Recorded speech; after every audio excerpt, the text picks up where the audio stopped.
Hi guys, welcome back to another deep dive into history's most fascinating civilizations.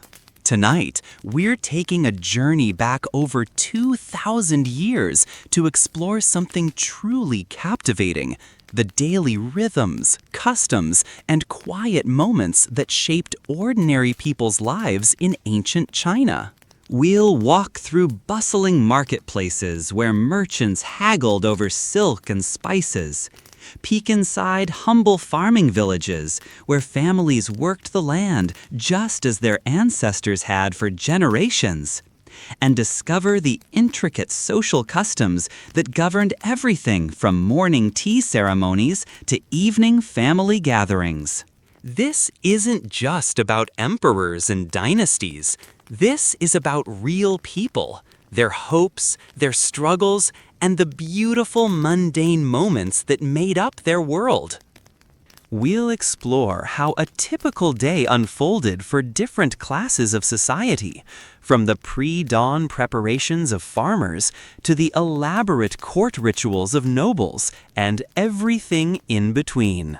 Okay, friends, before you settle in, if you enjoy this kind of deep dive content, then click the like button and don't forget to subscribe. And yes, leave a comment letting me know where you're watching from and what time it is there. I really enjoy seeing where everyone is listening from.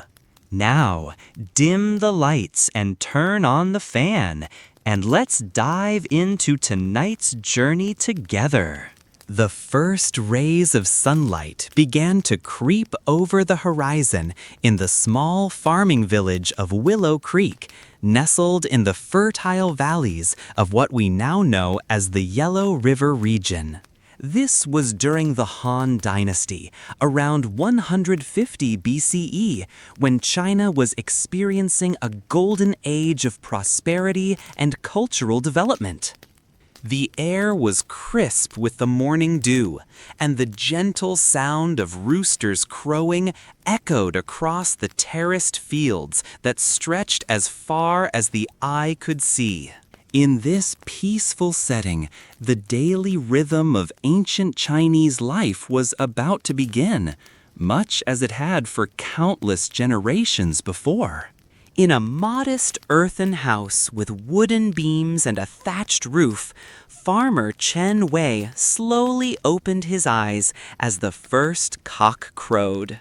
His home was simple but well built, with thick walls that kept the interior cool in summer and warm in winter. The floor was packed earth, smooth from years of use, and the furniture was sparse but functional. A low wooden table, several bamboo mats for sitting and sleeping, and ceramic vessels for storing grain and water. Chen had been awake for several minutes already, listening to the familiar sounds of dawn. The gentle lowing of his ox in the small courtyard, the rustle of chickens pecking its scattered grain, and the distant sound of his neighbor's dog barking at some unseen disturbance. Chen's wife, Mei Ling, stirred beside him on their simple but comfortable sleeping mat.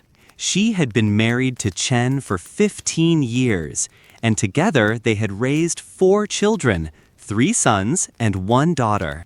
Their eldest son, now 17, had already begun taking on many of the heavier farming duties, while their youngest, a girl of 8, helped her mother with household tasks and tended to the family's small vegetable garden behind their home. The middle children, twin boys of 12, were at that age where they were eager to prove themselves as men, but still needed guidance in the more complex aspects of farming. As Chen quietly rose from his mat, careful not to wake the children who slept in the adjacent room, he performed his morning ritual that had remained unchanged for years. First, he stepped outside to check on the animals. Their small courtyard housed 2 pigs, a handful of chickens, and most importantly, their ox, a sturdy, reliable animal that was essential for plowing their fields. The ox, whose name was Thunder, despite his gentle temperament, looked up expectantly as Chen approached.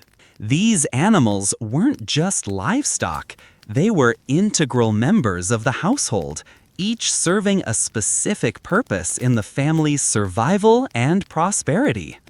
Thunder, their faithful ox, had been with the family for nearly 8 years, purchased as a young calf from a neighboring village when Chen's father had finally saved enough copper coins for such a significant investment. The ox had grown strong and reliable under their care, learning to respond to Chen's voice commands and developing an almost intuitive understanding of the farming rhythms that governed their lives. The family's pigs, a sow named Prosperity and her latest offspring, provided both immediate sustenance and future security. Mei Ling carefully managed their diet, feeding them kitchen scraps, vegetable trimmings, and specially prepared grain mixtures that would ensure healthy growth and flavorful meat. The pigs served as living savings accounts, growing more valuable each day until they reached the optimal size for slaughter or sale at market. During the previous autumn, the sale of 3 young pigs had provided the family with enough money to purchase winter clothing and repair their roof before the harsh weather arrived. Their small flock of chickens was managed with equal care and attention. Each hen had her own personality and laying habits, which Mei Ling had observed and cataloged over months of daily interaction. The oldest hen, a rust-colored bird they called Lucky, was particularly prolific and had been laying eggs consistently for 3 years. The chickens provided not only eggs for daily consumption, but also occasional meat for special occasions, and their feathers were collected for stuffing pillows and winter clothing. The family also maintained a small vegetable garden behind their house, where Mei Ling grew vegetables that supplemented their rice-based diet and provided essential nutrients during the long winter months. This garden was a masterpiece of efficient design and careful cultivation, with every square inch utilized to maximum advantage. She had learned the techniques from her mother and grandmother, knowledge passed down through generations of women who understood the subtle arts of soil preparation, seed selection, and harvest timing.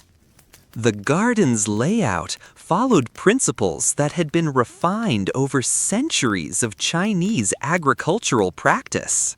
Taller plants like beans and climbing squash were positioned to provide shade for more delicate leafy vegetables during the hottest parts of summer, while also maximizing the use of vertical growing space. Root vegetables were planted in raised beds that provided better drainage and made harvesting easier, particularly during wet seasons when the ground might become muddy and difficult to work. Companion planting was another sophisticated technique that Mei Ling employed, growing certain plants together because they provided mutual benefits. Aromatic herbs planted throughout the garden helped repel harmful insects, while attracting beneficial ones that pollinated flowers and controlled pest populations. Nitrogen-fixing plants like beans enriched the soil for other vegetables, while deep-rooted plants brought nutrients from lower soil layers to the surface where shallow-rooted crops could access them. The timing of planting and harvesting required careful attention to seasonal changes, lunar cycles, and weather patterns that could significantly affect crop success. Mei Ling had learned to read the subtle signs that indicated optimal times for various agricultural activities. The angle of sunlight, the behavior of animals, the feel of soil moisture, and the appearance of certain plants that served as natural calendars for farming activities. Water management in the garden involved both conservation techniques and efficient distribution systems that ensured all plants received adequate moisture without waste. Mei Ling had constructed small channels and dikes that directed rainwater to where it was most needed, while also creating depressions where water could collect for gradual absorption during dry periods. She used mulching techniques that conserved soil moisture while also suppressing weeds and gradually decomposing to enrich the soil. Seed saving was another crucial skill that ensured the family's continued access to varieties of vegetables that were well adapted to their local growing conditions. Each year, Mei Ling carefully selected the best specimens from her garden, allowing them to mature fully and produce seeds that would be dried, stored, and planted the following season. This practice not only saved money, but also gradually improved the quality of her crops through selective breeding over multiple generations.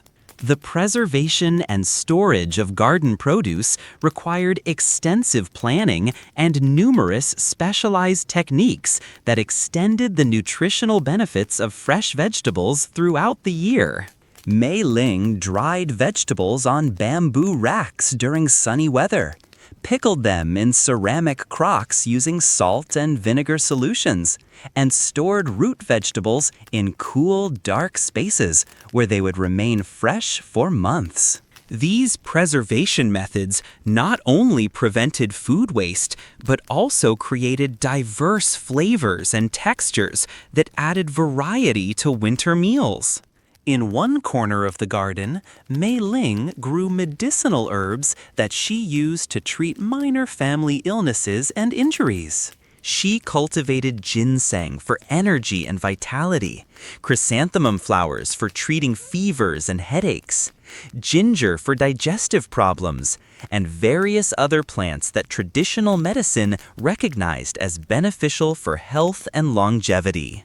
This herbal knowledge was considered essential for any responsible wife and mother, as professional medical care was expensive and often unavailable in rural areas. The medicinal garden required different growing conditions and harvesting techniques than food crops, as the therapeutic properties of herbs were often concentrated in specific parts of the plants and could vary depending on growing conditions and timing of harvest. Mei Ling had learned to identify the optimal times for collecting different herbs, understanding that roots were generally most potent in autumn, leaves in early summer, and flowers at the peak of blooming. She prepared various forms of herbal medicine, including teas made from dried leaves and flowers, poultices created from fresh or dried plant materials, and tinctures made by soaking herbs in rice wine for extended periods. These preparations were stored in ceramic containers and bamboo tubes that protected them from moisture and light while allowing for easy access when treatments were needed. The knowledge required for effective herbal medicine extended beyond simple plant identification to include understanding of how different herbs interacted with each other and with various health conditions. Mei Ling knew which combinations of herbs were synergistic, enhancing each other's therapeutic effects, and which should not be used together because they might cause harmful interactions or reduce effectiveness. The garden also contained a small fish pond that Chen had dug several years earlier, stocked with carp that provided both protein for family meals and natural pest control for the garden. The fish fed on insects and larvae that might otherwise damage the vegetables, while their waste provided natural fertilizer that enriched the soil. This integration of different food production systems demonstrated the sophisticated ecological understanding that Chinese farmers had developed over centuries of agricultural practice. The fish pond was designed with multiple functions in mind, serving not only as a source of food and garden enhancement, but also as a beautiful focal point that provided aesthetic pleasure and opportunities for quiet contemplation. The pond was surrounded by carefully selected plants that thrived in the moist environment, while also providing habitat for beneficial insects and small animals that contributed to the garden's ecological balance. Maintaining the fish pond required understanding of aquatic ecosystems and the relationships between water quality, fish health, and plant growth. Chen had learned to manage water levels, provide appropriate food for the fish, and maintain the balance between different species of aquatic life that kept the pond healthy and productive. The pond also served as a water reservoir during dry periods, providing irrigation water for the garden when natural rainfall was insufficient. The morning air carried the scent of wood smoke from neighboring houses as other families began their daily routines. Chen could hear the distant sound of water being drawn from the village well, the rhythmic thud of grain being pounded in wooden mortars, and the cheerful chatter of early rising neighbors greeting each other as they began their work. This symphony of morning sounds was as familiar to him as his own heartbeat, a comforting reminder of the community that surrounded and supported his family. Mei Ling emerged from the house carrying a ceramic pitcher, her long black hair neatly braided and her simple hemp clothing practical for the day's work ahead. She moved with the efficient grace of someone who had performed the same tasks thousands of times, each movement purposeful and unhurried. Her day would be filled with countless small tasks that kept the household running smoothly. Preparing meals, tending the vegetable garden, feeding the animals, mending clothes, and supervising the children's various responsibilities. Together, Chen and Mei Ling walked to the village well, joining the small crowd of neighbors who gathered there each morning. The well was more than just a source of water. It was the social heart of their community. Here, news was shared, gossip exchanged, and the subtle negotiations of village life conducted. Old Mrs. Wang, the unofficial leader of the women's morning gathering, was already holding court near the well's stone rim, her weathered hands gesturing animatedly as she recounted some bit of news she had heard from a traveling merchant the previous day. The conversation this morning centered around the upcoming Harvest Festival, still several weeks away, but already requiring extensive planning and preparation. Each family would contribute something special to the communal celebration. Chen's family was known for Mei Ling's exceptional dumplings, made with a secret blend of seasonings that she had learned from her grandmother. The festival would feature traditional dances, music performed on ancient instruments like the guiqin and pipa, storytelling competitions, and elaborate displays of the season's best produce. The Harvest Festival was one of the most important events in the village calendar, bringing together families from surrounding communities in a celebration that lasted for 3 full days. Planning for the festival required months of preparation, with different families taking responsibility for various aspects of the celebration. The Chen family had volunteered to help construct the temporary pavilions where food would be served, while also preparing their famous dumplings and contributing vegetables from their garden for the communal feast. Mei Ling's dumpling recipe had been perfected over generations, with each woman in her family line adding subtle refinements and improvements. The filling combined finely chopped pork with cabbage, ginger, green onions, and a complex blend of spices that created flavors both familiar and surprising. The wrapper dough required precise proportions of flour and water, kneaded to exactly the right consistency and rolled to uniform thickness. The cooking process involved both steaming and pan-frying techniques that created dumplings with tender tops and crispy bottoms, a textural contrast that delighted everyone who tasted them. The festival would also feature competitions in various traditional skills, including calligraphy, poetry recitation, martial arts demonstrations, and agricultural displays where farmers showed their finest produce and shared growing techniques. Chen was particularly proud of his winter squash, which had grown to exceptional size this year thanks to a new composting technique he had learned from a traveling agricultural expert. He planned to enter his largest squash in the competition, hoping to win recognition for his farming skills and perhaps learn new techniques from other accomplished farmers. Beyond the competitions and feasting, the Harvest Festival served important social and cultural functions.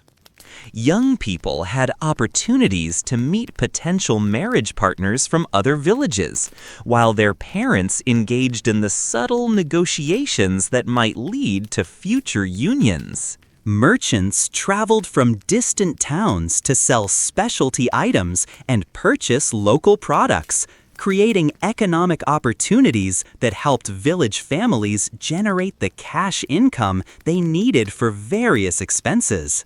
The festival also featured religious and spiritual observances that honored the ancestors who had established the village and blessed the current harvest. Elaborate ceremonies were conducted at the village temple, with offerings of the season's first and finest produce presented to various deities and ancestral spirits. These rituals reinforced the community's sense of connection to both their spiritual traditions and their agricultural foundations, reminding everyone that human prosperity depended on maintaining proper relationships with both natural forces and divine powers. As they filled their water vessels, Chen listened with half an ear to the women's chatter while surveying the fields that surrounded their village. The rice paddies gleamed like mirrors in the morning sun, their surfaces disturbed only by the occasional water bird searching for fish or insects. The sight filled him with quiet satisfaction. The crop was healthy and growing well, promising a good harvest that would see his family through the coming winter months. After returning home with their water, the family gathered for their morning meal. Breakfast was simple but nourishing. Rice porridge flavored with vegetables from their garden, pickled cabbage that Mei Ling had prepared weeks earlier, and tea brewed from leaves they had dried themselves. The children ate quickly, eager to begin their daily tasks, while the adults savored their tea and discussed the day's priorities. The preparation of the morning meal followed rituals and techniques that had been refined over generations, with each step carefully planned to maximize both nutritional value and flavor while minimizing the time and fuel required for cooking. Rice porridge was prepared in a special clay pot that had been seasoned over years of use, developing qualities that enhanced the texture and taste of the grain while preventing sticking and burning. The vegetables added to the porridge were selected not only for their flavors, but also for their nutritional properties and their ability to complement the rice's mild taste. Mei Ling typically included small amounts of several different vegetables, creating a complex blend of flavors and ensuring that the family received a variety of essential nutrients to start their day. The vegetables were cut into precise, uniform pieces that would cook evenly and create an attractive appearance. The pickled cabbage that accompanied breakfast represented weeks of careful preparation and fermentation, using techniques that transformed fresh vegetables into tangy, flavorful accompaniments that could be stored for months without spoilage. The fermentation process not only preserved the vegetables, but also created beneficial enzymes and acids that aided digestion and provided important health benefits. Mei Ling's pickling recipe had been passed down through her family for generations, with each woman adding subtle refinements and adaptations based on her experience and the specific conditions in which she lived. The process required careful attention to salt concentrations, fermentation temperatures, and timing that could mean the difference between delicious, healthy pickles and spoiled, inedible vegetables. The tea that concluded their breakfast was prepared according to elaborate traditional methods that honored both the quality of the tea leaves and the social importance of the shared drinking experience. Mei Ling used special techniques for heating water to the optimal temperature, steeping the leaves for the proper duration, and serving the tea in a manner that demonstrated respect for her family members and appreciation for the beverage itself. The tea leaves had been harvested from wild tea plants that grew in the hills surrounding their village, carefully selected for their quality and processed using traditional methods that preserved their flavor and therapeutic properties.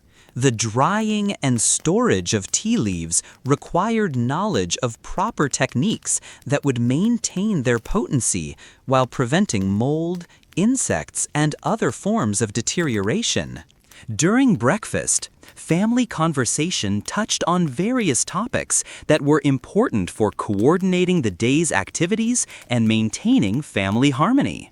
Chen discussed his plans for field work and any assistance he might need from family members, while Mei Ling outlined household tasks and reminded the children of their specific responsibilities and deadlines. The children were encouraged to share their own observations and concerns, creating opportunities for learning and family bonding, while also ensuring that everyone understood their role in the family's collective efforts. These breakfast conversations served educational functions, teaching children about planning, responsibility, and the importance of considering how individual actions affected the welfare of the entire family. The timing of breakfast was carefully coordinated with other morning activities, allowing family members to eat together while also ensuring that everyone could complete their tasks efficiently and begin their work at the optimal times. This coordination required understanding of each person's schedule and responsibilities, as well as flexibility to accommodate unexpected changes or urgent needs that might arise. The cleanup after breakfast was shared among family members, with everyone contributing to washing dishes, storing leftover food, and preparing the kitchen area for later meal preparation. These collective activities reinforced family unity while also teaching children the importance of shared responsibility and mutual support in maintaining household harmony and efficiency. Their eldest son, Chen Ming, had already demonstrated exceptional skill with the plow and was beginning to show interest in the more complex aspects of farming, such as crop rotation, soil preparation, and weather prediction. This morning, he would work alongside his father in the main rice field, learning the subtle art of managing water levels in the paddies. The twin boys would tend to the vegetable garden and help their mother with various household tasks, while their sister, Little Plum, would gather eggs, feed the chickens, and practice her calligraphy under her mother's watchful eye. Education, even in this rural setting, was considered important. Chen himself could read and write basic characters, knowledge he had acquired from the village's part-time teacher, an elderly scholar who had once served in a minor government position. This man, Master Lu, held informal classes under the shade of an ancient oak tree in the village center, teaching children the fundamentals of reading, writing, and arithmetic, as well as basic moral principles derived from Confucian philosophy. Master Lu had arrived in their village 15 years earlier, after retiring from government service due to age and failing health. He had served as a minor clerk in the provincial capital, work that required extensive literacy skills and familiarity with official procedures. When he decided to return to rural life, he chose their village partly because of its peaceful setting, and partly because the local families demonstrated genuine respect for learning and education. The old scholars' teaching methods were both traditional and practical, adapted to the needs of children who would spend most of their time helping with farming and household tasks. He taught basic character recognition using texts that contained useful information about agriculture, weather patterns, and moral behavior. Students learned to write by copying passages from classical works that reinforced important cultural values while also developing their technical skills. Master Lu's classes were held 3 times each week during the agricultural off-season, when children could be spared from farming duties for several hours at a time. During busy farming periods, education continued on a more informal basis, with parents and older siblings teaching practical skills while reinforcing basic literacy through daily activities. Children learn to read by helping their parents with account books, correspondence, and official documents, while developing writing skills through keeping records of farm activities and family events. The curriculum included not only reading and writing, but also basic mathematics needed for agricultural calculations, measuring land areas, calculating yields, and managing household finances.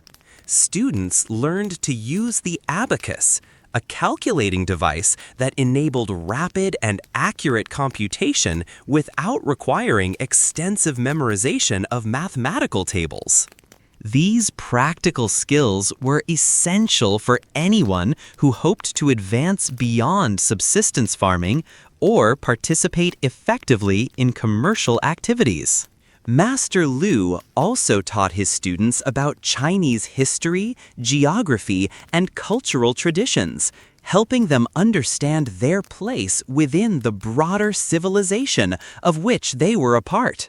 These lessons often took the form of stories about famous historical figures, descriptions of distant places and peoples, and explanations of the customs and beliefs that united Chinese society across vast distances and social differences. The old teacher took particular pride in identifying students who showed exceptional aptitude for learning, encouraging them to continue their education and perhaps eventually take the examinations that could lead to government service. While such opportunities were rare for children from farming families, they were not impossible, and Master Liu had seen several of his former students advance to positions of responsibility and respect in government or commercial enterprises. Chen Ming, the eldest son of the Chen family, had shown considerable promise in his studies with Master Liu. The boy could already read and write more fluently than his father, and he had demonstrated exceptional skill in mathematics and logical reasoning. Master Lu had spoken privately with Chen about the possibility of arranging more advanced education for the boy, perhaps through connections with scholars in the provincial capital who might be willing to accept him as a student. As the morning progressed, Chen and his son made their way to their main field, carrying the tools they would need for the day's work. The path wound between other family plots, each marked by small stone markers that had been placed by their ancestors generations ago. These fields represented not just economic resources, but ancestral heritage, the accumulated labor and wisdom of countless previous generations who had worked this same soil. The work itself was rhythmic and meditative. Chen had learned from his father, who had learned from his father before him, the precise techniques for managing rice cultivation. The timing of planting, the depth of water in the paddies, the spacing of individual rice plants, the schedule for weeding and fertilizing, all of these factors had to be carefully balanced to ensure a successful harvest. It was knowledge that couldn't be learned from books, but had to be absorbed through years of patient observation and practice. Rice cultivation in ancient China had reached a level of sophistication that wouldn't be matched in other parts of the world for many centuries. The techniques that Chen employed had been refined over thousands of years of agricultural development, representing the accumulated wisdom of countless generations of farmers who had experimented, failed, succeeded, and passed their knowledge to their descendants. The preparation of rice paddies began months before the actual planting, with careful attention to soil preparation, water management, and the construction and maintenance of the elaborate systems of dikes, channels, and gates that controlled water flow throughout the growing season. Chen spent weeks each spring repairing winter damage to these water control systems, replacing broken boards in the gates, reinforcing earthen dikes that had been weakened by frost, and clearing debris from drainage channels. The selection and preparation of rice seeds was another critical aspect of successful cultivation. Chen maintained several varieties of rice, each adapted to specific growing conditions and harvest schedules. Some varieties matured quickly and could be harvested early, providing food security if later crops failed. Other varieties produced higher yields, but required longer growing seasons and more careful management. Still others were prized for their exceptional flavor or nutritional qualities, even though they might be more difficult to grow or produce smaller harvests. Before planting, rice seeds were carefully inspected, sorted, and treated to improve germination rates and reduce the risk of disease. Chen soaked his selected seeds in water for several days, allowing them to begin sprouting before transplanting them to specially prepared seed beds. These seed beds received intensive care and attention, with frequent watering, weeding, and protection from birds and other pests that might damage the young plants. The actual transplanting of rice seedlings from seed beds to production paddies was skilled work that required precise timing and technique. The young plants had to be moved at exactly the right stage of development. Too early, and they might not survive the transition. Too late, and their growth would be stunted. Chen and his family worked together during the critical transplanting period, moving quickly but carefully to ensure that each plant was properly positioned and firmly rooted in the muddy soil of the flooded paddies. Water management throughout the growing season required constant attention and adjustment. Too much water could drown the plants or encourage the growth of harmful weeds and pests. Too little water left the plants vulnerable to drought stress and made cultivation more difficult. Chen checked his water levels daily, adjusting gates and channels to maintain optimal conditions as weather patterns changed and the plants progressed through their growth cycles. Weeding was another ongoing task that required both knowledge and physical effort. Chen had learned to identify dozens of different weed species and understand their growth patterns, enabling him to remove them at the most effective times with the least disruption to the rice plants. Some weeds could be controlled through water management techniques, while others required physical removal or the use of natural pest control methods. The rice fields also provided habitat for various beneficial creatures that helped control harmful pests. Chen encouraged the presence of fish, frogs, and aquatic insects that fed on pest larvae and weed seeds, while also providing supplementary protein for family meals. This integration of rice cultivation with aquaculture was another example of the sophisticated ecological understanding that Chinese farmers had developed over centuries of agricultural practice. While Chen and his son worked in the fields, Mei Ling began her own complex schedule of household tasks. Her vegetable garden, located behind their house, was a masterpiece of efficient design. Every square foot was utilized, with climbing beans growing up bamboo poles, leafy greens planted in neat rows, and herbs scattered throughout to provide natural pest control. She grew bok choy, radishes, onions, garlic, ginger, and several varieties of beans, as well as medicinal herbs that she used to treat minor family illnesses. The preparation of meals was an art form that required considerable skill and planning. Without refrigeration, everything had to be carefully timed and preserved. Mei Ling used various traditional methods to keep food fresh: salting, drying, fermentation, and storing in cool, dark places.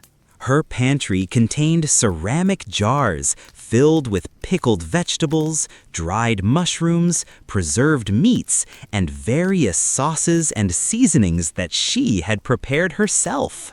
Around midday, she would prepare the family's main meal, which typically consisted of rice as the staple, accompanied by several side dishes made from vegetables, occasionally supplemented with small amounts of pork or chicken. Meat was relatively expensive and was typically reserved for special occasions or when guests visited. Fish, when available from the nearby river, provided an important source of protein and was often prepared in delicate broths flavored with ginger and green onions. The cooking was done over an open fire in a simple but well-designed kitchen area.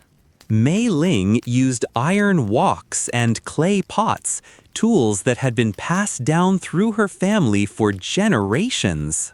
The techniques she employed, stir-frying, steaming, braising, were the same ones that Chinese cooks had been using for centuries. She took pride in her ability to create flavorful, nutritious meals from simple ingredients, understanding instinctively how to balance flavors, textures, and colors to create satisfying dishes.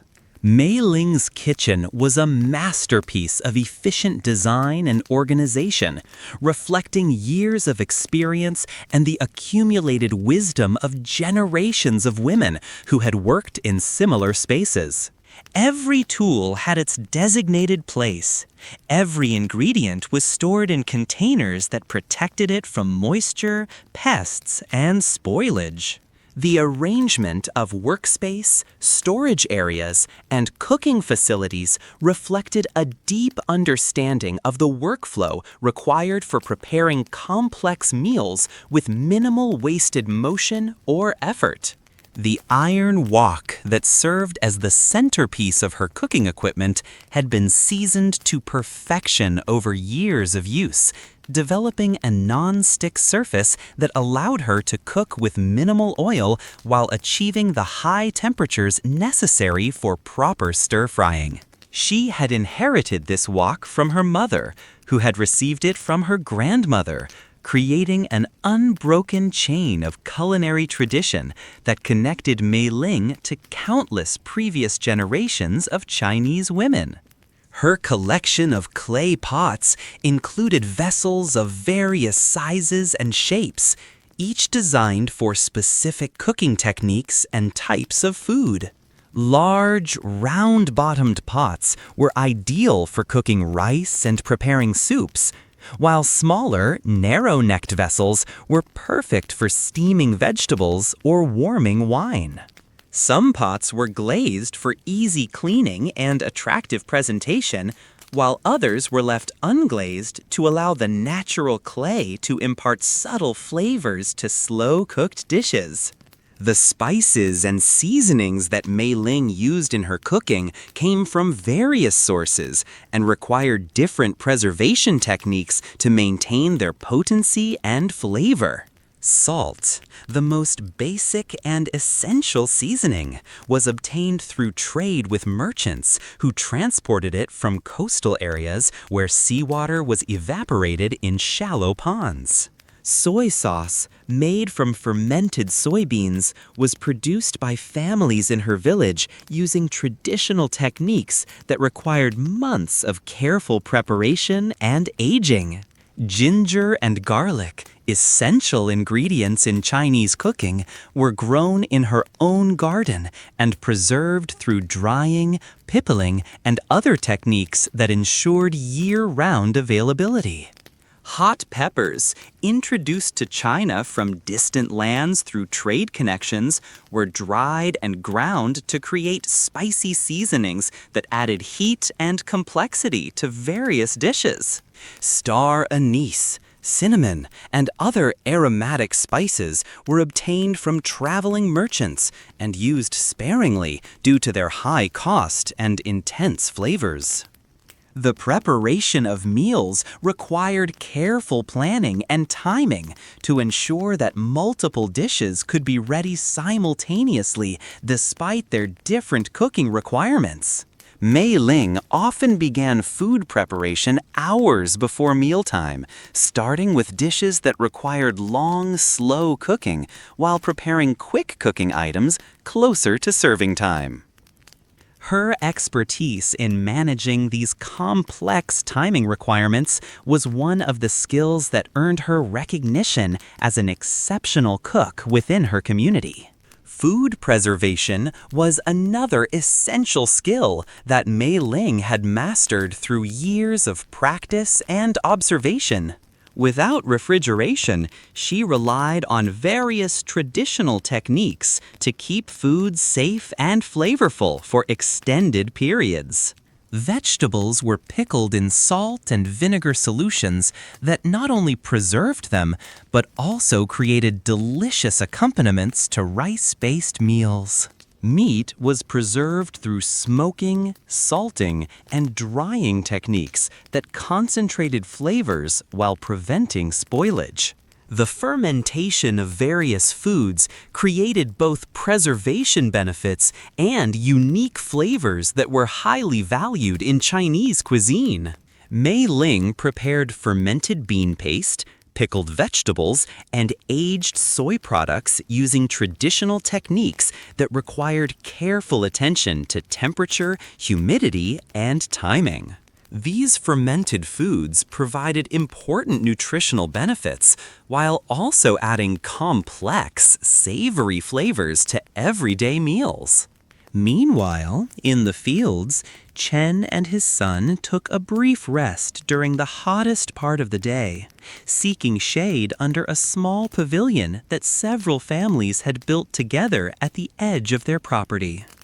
This rest period wasn't just about avoiding the heat. It was an important time for teaching and learning. Chen used these moments to share his knowledge about farming techniques, weather patterns, and the subtle signs that indicated when crops were ready for harvest.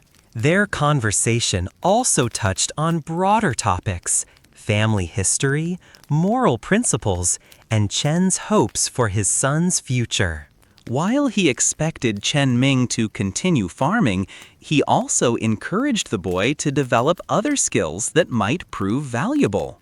Perhaps he could learn carpentry or metalworking, trades that would allow him to contribute to the community in additional ways, while providing some economic security beyond farming alone. The afternoon brought its own rhythm of activities. Chen Ming practiced using various farming tools under his father's guidance, learning the proper techniques for hoeing, weeding, and harvesting.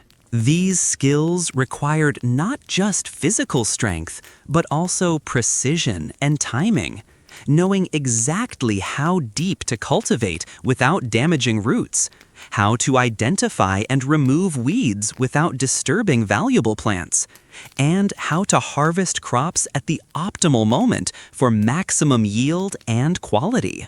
Back at the house, Mei Ling worked with her daughter on various domestic skills.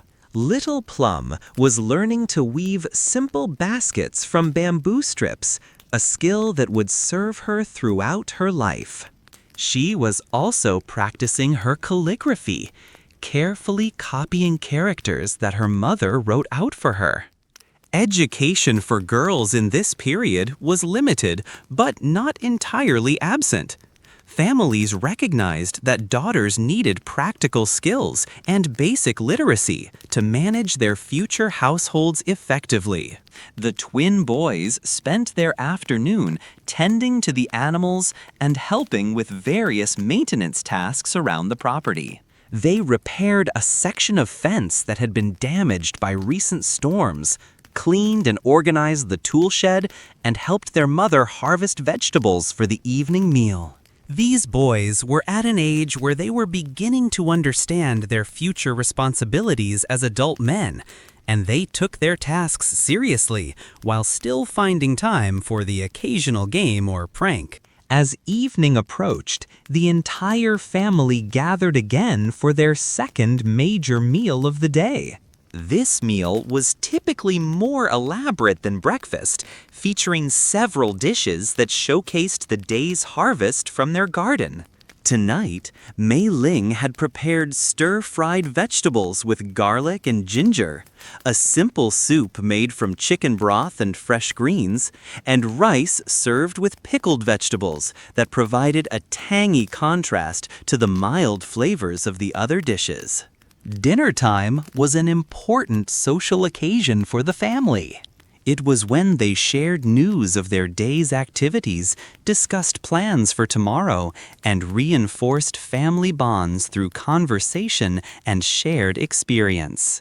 The children reported on their lessons and accomplishments, while the adults discussed practical matters such as needed repairs, upcoming festivals, and news from neighboring villages. After dinner, the family often spent time on various evening activities. Chen might work on repairing tools or planning the next day's farming tasks, while Mei Ling continued with sewing or other handicrafts by the light of oil lamps. The children had a brief period for play or continued learning. The boys might practice martial arts movements they had learned from older village boys, while their sister continued working on her calligraphy or helped her mother with simple sewing tasks. These evening hours were also when the family's spiritual life became most evident. Like most Chinese families of their time, they practiced a blend of ancestral veneration, Confucian ethics, Taoist philosophy, and Buddhist teachings. Their home contained a small shrine where they honored deceased family members, particularly Chen's grandfather, who had established their family's claim to their current farmland decades earlier. The shrine was simple but meaningful. A small wooden table holding memorial tablets inscribed with ancestors' names, along with offerings of incense, tea, and small portions of food. Each evening, family members would spend a few moments in quiet reflection, expressing gratitude for their ancestors' sacrifices and seeking guidance for their current challenges. This practice reinforced their sense of connection to previous generations while providing comfort and continuity in an uncertain world. As darkness fell, the family prepared for sleep. Their bedtime routine was simple but comforting. They extinguished their lamps, arranged their sleeping mats, and settled in for the night. Chen and Mei Ling might spend a few minutes in quiet conversation, reviewing the day's events and discussing plans for tomorrow. The children, tired from their active day, usually fell asleep quickly, lulled by the familiar sounds of the countryside at night. But this was just one family's experience of daily life in ancient China. To truly understand the complexity and diversity of Chinese civilization during this period, we need to explore how life differed for people of different social classes and occupations. Let's shift our perspective to examine the daily routine of a merchant family living in one of China's growing urban centers. In the bustling city of Chang'an, hundreds of miles from Qin's peaceful farming village, merchant Liu Guangming was already awake before dawn, reviewing his account books by lamplight in his comfortable but modest shop. Chang'an was one of the largest cities in the world at that time, with a population approaching 500,000 people. It was a center of commerce, culture, and government administration, attracting merchants, scholars, artisans, and officials from across the known world. Chang'an's size and complexity would have been overwhelming to someone like Chen Wei, accustomed to the quiet rhythms of village life. The city sprawled across several square miles, organized into distinct districts that served different functions and housed different social classes. The commercial district where Liu Guangming conducted his business was a maze of narrow streets lined with shops, workshops, warehouses, and market stalls that offered every conceivable type of goods and services. The sounds of the city began before dawn and continued well into the night. Even at this early hour, Lu could hear the rumble of ox carts bringing fresh produce from surrounding farms, the calls of street vendors setting up their stalls for the day's trade, and the rhythmic hammering of craftsmen beginning their work in nearby workshops. The city never truly slept, with different districts active at different times as people pursued the countless activities necessary to keep such a large and complex community functioning. The air in Chang'an was thick with the mingled sense of cooking food, burning charcoal, incense from numerous temples, and the various materials being processed in workshops throughout the city. Leather tanners, metal workers, ceramic kilns, textile dyers, and countless other enterprises contributed their distinctive aromas to the complex olfactory landscape of urban life.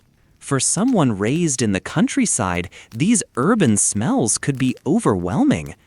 But residents like Lu had long since grown accustomed to the sensory intensity of city living. The city's water supply came from an elaborate system of wells, canals, and reservoirs that had been constructed over many years to serve the needs of the large population. Public fountains and wells were located throughout the residential districts, while more prosperous households like Lu's had private wells or water storage systems that ensured reliable access to clean water. The management of this water infrastructure was one of the major responsibilities of the city's government administration. Chang'an's markets were legendary throughout the known world for their variety and quality of goods. Merchants from Central Asia brought precious stones, exotic spices, and fine textiles along the Silk Road trade routes. Southern provinces supplied tropical fruits, medicinal herbs, and specialized crafts that couldn't be produced in the northern climate. Local artisans created goods that were prized for their superior craftsmanship and innovative designs. The city's population included not only ethnic Chinese, but also representatives of dozens of different cultures and nationalities who had come to Chang'an for trade, study, or government service. This cosmopolitan atmosphere created opportunities for cultural exchange and innovation that would have been impossible in more isolated communities. Liu Guangming regularly encountered foreign merchants, scholars, and diplomats whose presence in the city demonstrated China's extensive connections with the broader world. The government administration of such a large and diverse city required a complex bureaucracy that employed thousands of officials, clerks, guards, and other personnel. The city was divided into administrative districts, each with its own officials responsible for maintaining order, collecting taxes, enforcing regulations, and providing various public services. These officials worked within a hierarchical system that ultimately reported to the imperial court, ensuring that even local decisions reflected broader government policies and priorities. Lu's shop occupied the ground floor of a two-story building in the city's commercial district. The upper floor served as living quarters for his family, his wife, 2 sons, and an elderly mother who had moved in with them after his father's death several years earlier. The shop itself was carefully organized to display his merchandise to best advantage. Bolts of silk in various colors and patterns, ceramic pieces ranging from simple household items to elaborate decorative vessels, metal tools and implements, and various luxury items imported from distant regions. The merchant's day began much earlier than the farmer's, as he needed to prepare for the arrival of customers and suppliers who would visit throughout the day. Liu carefully examined each piece of merchandise, checking for any damage that might have occurred overnight and arranging items to create attractive displays. Presentation was crucial in his business. Customers needed to be able to envision how his goods would enhance their own lives and households. His wife, Lady Chen, managed the household finances and supervised their domestic staff, a cook and a young servant girl who helped with cleaning and other household tasks. Lady Chen was an educated woman who could read and write fluently, skills that were essential for helping manage the business side of their enterprise. She kept detailed records of household expenses and often assisted customers when her husband was occupied with other business matters. The couple's 2 sons were being educated quite differently from the farmer's children. The eldest, Li Wei, spent his mornings studying with a private tutor who taught him advanced reading and writing, mathematics, history, and classical literature. This education was preparation for either taking over the family business eventually, or potentially pursuing a career in government service through the imperial examination system. The younger son, Liu Ping, was apprenticed to a master craftsman who specialized in metalworking, learning skills that would allow him to produce some of the goods that his father sold. Chang'an's markets opened at sunrise, and almost immediately Lu's shop began receiving visitors. His first customers of the day were usually other merchants or craftspeople who needed specific materials for their own work. A textile weaver might purchase silk threads in particular colors, while a furniture maker could be looking for decorative metal fittings for his pieces. These professional customers were knowledgeable and demanding. They understood quality and expected fair prices for goods that met their exacting standards. The morning also brought visits from household servants representing wealthy families who were shopping for luxury items. These servants carried detailed lists prepared by their employers and often had specific requirements regarding size, color, and design. Lu had learned to cultivate relationships with these servants, understanding that their recommendations to their employers could result in large, profitable orders for special occasions such as weddings or festival celebrations. Around midday, the shop's clientele shifted to include more ordinary citizens, government clerks, skilled artisans, and prosperous farmers visiting the city. These customers were looking for items that would improve their daily lives or mark special occasions in their families. A young man might be shopping for a wedding gift for his bride-to-be, while a proud grandfather could be seeking a special toy for a favorite grandchild.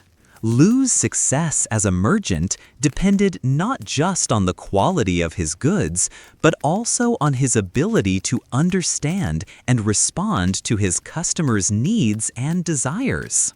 He had developed an instinct for reading people quickly, assessing their financial resources and social status to determine which items to show them and how to pitch his sales approach. With wealthy customers, he emphasized the exclusivity and superior craftsmanship of his most expensive pieces. With more modest buyers, he focused on practical value and durability. The art of negotiation was central to every transaction. Customers expected to bargain over prices, and Lu had perfected the delicate dance of offer and counteroffer that characterized Chinese commerce.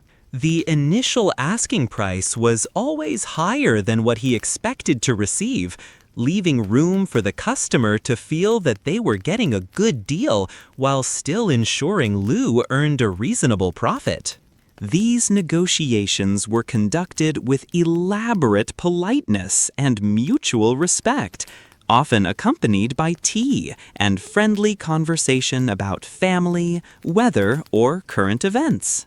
The negotiation process in Chinese commerce was far more complex and sophisticated than simple haggling over prices. It involved subtle assessments of social status, relationship building, face-saving gestures, and long-term strategic considerations that extended far beyond any individual transaction. Liu had spent years perfecting his understanding of these social and psychological dynamics, learning to read customers' motivations, financial capabilities, and decision-making processes. The ritual of tea drinking that accompanied many business negotiations served multiple functions beyond simple hospitality. The quality of tea offered to a customer signaled their perceived importance and social status, while the ceremony of tea preparation provided time for both parties to assess each other and consider their negotiating positions. Experienced merchants like Liu could often determine a customer's background, wealth, and intentions simply by observing their tea-drinking behavior and conversational style. The concept of face, the preservation of dignity and social reputation, played a crucial role in commercial negotiations. Both buyer and seller needed to feel that they had achieved a satisfactory outcome that enhanced rather than diminished their standing. This meant that successful negotiations often involved creative solutions that allowed both parties to claim victory, even when one side clearly received better terms than the other. Liu's reputation as a fair and honest merchant was one of his most valuable business assets, built up over years of consistent behavior and reinforced by word-of-mouth recommendations from satisfied customers. In a society where personal relationships and trust were fundamental to commercial success, reputation was often more important than inventory, location, or even financial resources. A merchant who lost his reputation for honesty might find it impossible to conduct business, regardless of the quality of his goods or the attractiveness of his prices. The extension of credit and the management of debt relationships were essential skills for any successful merchant.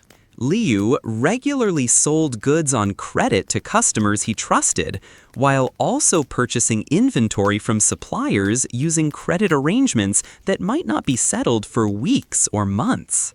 These financial relationships required careful record-keeping, sophisticated risk assessment, and ongoing attention to the changing circumstances of business partners. Liu's account books were meticulously maintained using a system of notation that recorded not only financial transactions, but also information about customer preferences, seasonal buying patterns, supplier reliability, and market trends.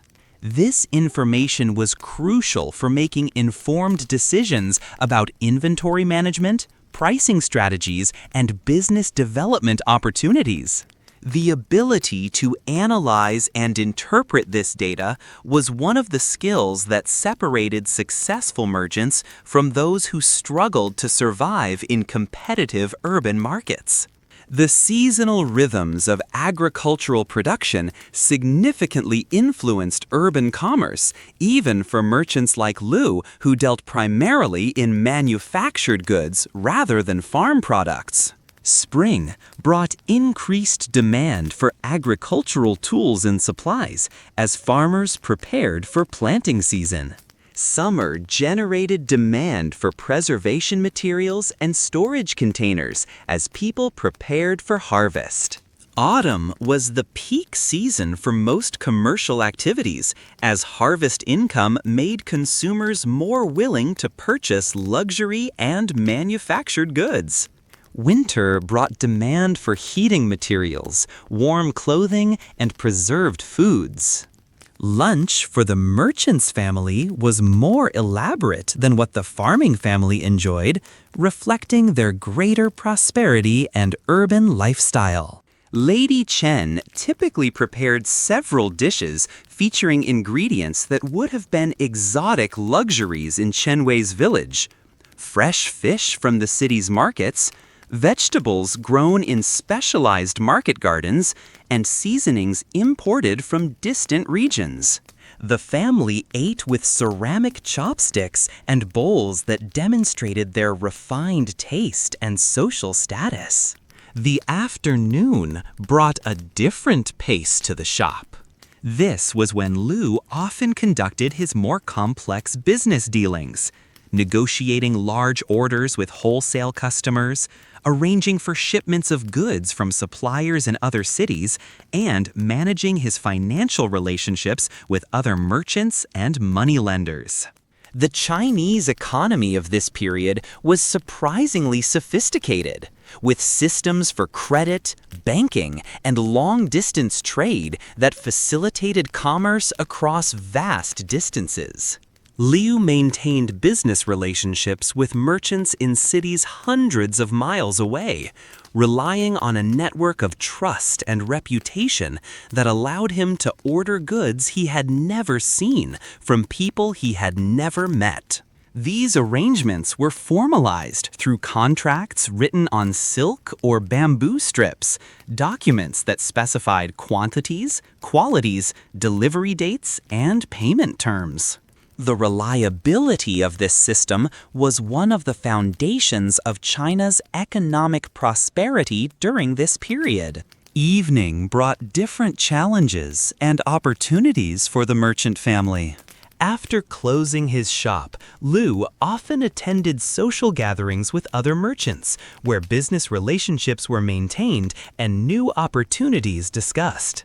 These meetings took place in tea houses or restaurants, venues that served as informal centers of commercial and social activity. The conversations ranged from practical business matters to broader topics such as government policies that might affect trade, weather patterns that could influence agricultural production, and news from distant regions that might create new market opportunities. Lady Chen used her evenings for her own social activities, hosting visits from other merchants' wives or participating in cultural activities such as poetry reading groups or music performances. These gatherings were important for maintaining the family's social status and creating networks that could benefit their business interests. The wives of successful merchants wielded considerable influence in their communities and often played crucial roles in arranging marriages, business partnerships, and other important family matters. The merchant family's home reflected their prosperity and social aspirations in ways that would have been impossible for the farming family. Their furniture was made from fine woods and decorated with intricate carvings. Their clothing was made from silk rather than hemp, and their daily meals included luxury items such as imported spices and exotic fruits. However, their lifestyle also involved greater uncertainty and risk. Their prosperity depended on market conditions, political stability, and economic factors largely beyond their control. Religious and spiritual practices in the merchant's household were similar to those of the farming family, but conducted with greater ceremony and expense. Their ancestral shrine was larger and more elaborate, with carved wooden tablets, bronze incense burners, and expensive offerings. They could afford to hire Buddhist monks or Taoist priests to conduct special ceremonies on important occasions, and they regularly made donations to temples and monasteries as expressions of both genuine faith and social responsibility. The education of the merchants' children represented a significant investment in their family's future. Private tutors were expensive, but Liu considered this cost essential for maintaining and improving his family's social status. His eldest son's classical education could potentially lead to a government position that would elevate the entire family's standing, while his younger son's technical skills would ensure the family had practical capabilities to support their business interests. As night fell in Chang'an, the city took on a different character. The streets, which had bustled with commercial activity during the day, became quieter, but didn't empty completely. Night markets opened in certain districts, catering to customers who preferred to shop during cooler hours or who worked during the day. These markets featured different goods than the daytime shops: prepared foods, entertainment, and services that catered to the city's nighttime population. The merchant family's bedtime routine was more elaborate than the farmers'. They had separate sleeping chambers with wooden beds rather than floor mats. silk bedding instead of hemp, and oil lamps that could provide light for reading or other evening activities. Lu often spent time before sleep reviewing his account books and planning the next day's activities, while Lady Chen might read poetry or work on embroidery projects. But even within the merchant class, there were significant variations in lifestyle and daily routine. Let's explore the life of a different kind of urban resident, a scholar official who served in the government bureaucracy that administered China's vast empire. Master Wang Shu lived in the capital city's residential district reserved for government officials, in a compound that reflected both his scholarly achievements and his administrative responsibilities. Wang had earned his position through the imperial examination system, a meritocratic approach to government service that selected officials based on their mastery of classical literature, history, philosophy, and poetry, rather than their family connections or wealth. The imperial examination system represented one of the most remarkable innovations in human governance, creating opportunities for social mobility and ensuring that government positions were filled by individuals with demonstrated intellectual capabilities rather than inherited privileges. Wang's journey through this system had begun in his childhood, when his exceptional academic performance in local schools brought him to the attention of teachers who recognized his potential for advanced study. The examination process itself was rigorous and demanding, requiring years of intensive preparation and mastery of an enormous body of classical literature, historical knowledge, and philosophical understanding. Candidates had to demonstrate their ability to write elegant prose and poetry, analyze complex political and social problems, and apply abstract principles to practical administrative challenges. The failure rate was extremely high, with only a small percentage of candidates successfully passing the highest levels of examination. Wang's success in the examinations had transformed not only his own life, but also the circumstances of his entire family. His parents, who had sacrificed considerably to provide him with the education necessary for examination success, were now able to enjoy the prestige and material benefits that came with having a son in government service. His wife's family had also benefited from the alliance, gaining connections to official circles that could be valuable for their own business and social activities. The residential compound where Wang lived was designed according to principles of feng shui and traditional Chinese architecture that emphasized harmony, balance, and the integration of natural and human elements. The buildings were arranged around courtyards that provided private outdoor space while maintaining security and privacy. Gardens within the compound featured carefully selected plants, decorative rocks, and water features that created environments conducive to contemplation and study. Wang's daily routine reflected the disciplined approach to personal cultivation that was expected of scholar officials. His morning practices included not only calligraphy and meditation, but also physical exercises designed to maintain health and mental clarity. These exercises, derived from ancient Taoist traditions, combined gentle movements with breathing techniques and mental focus to promote overall well-being and longevity. The scholar's library contained hundreds of books and scrolls covering virtually every aspect of Chinese learning and culture. Classic texts of Confucian philosophy provided guidance on ethics, governance, and social relationships.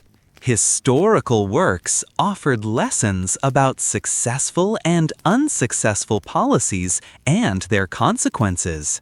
Poetry collections demonstrated the aesthetic and emotional dimensions of Chinese culture. Technical manuals provided practical information about agriculture, engineering, medicine, and other specialized subjects.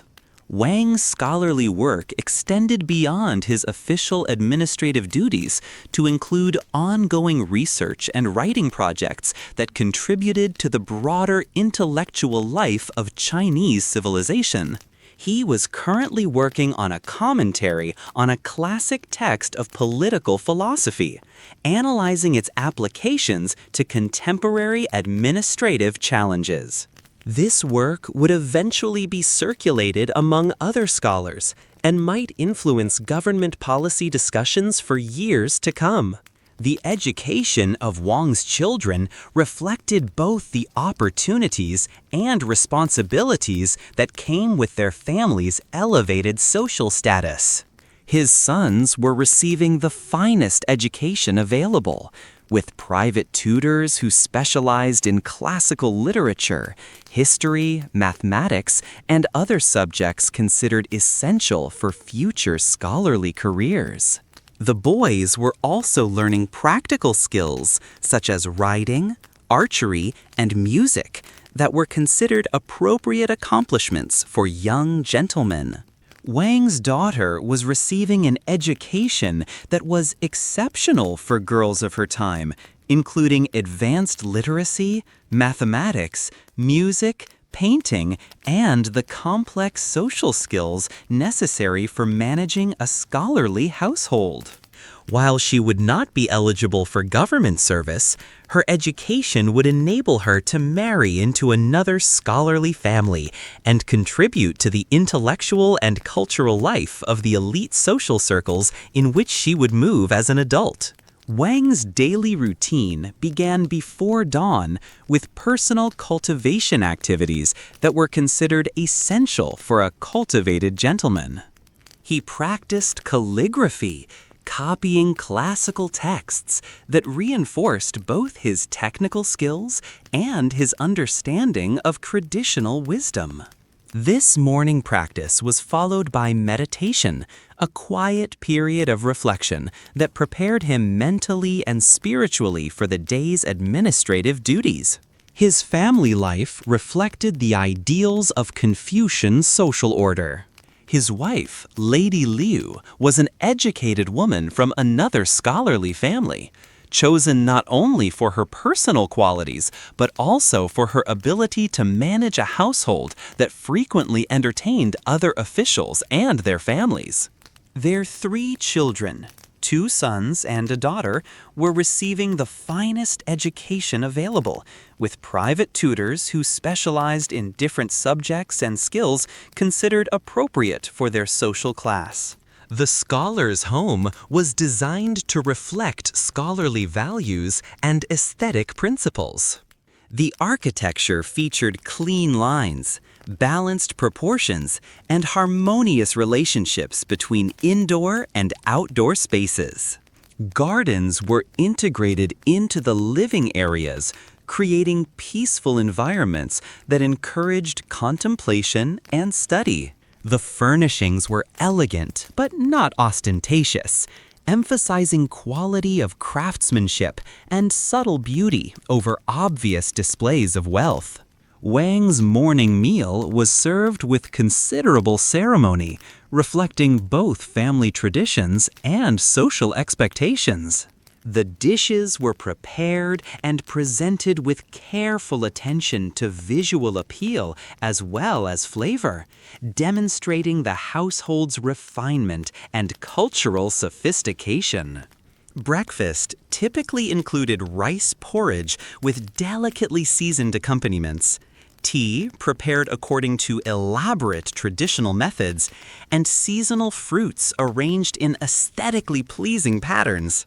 After breakfast, Wang traveled to his office in the government administrative complex, a journey that took him through various districts of the capital and provided opportunities to observe the city's daily life. He traveled by sedan chair, a mode of transportation that reflected his social status while allowing him to review documents or compose poetry during the journey.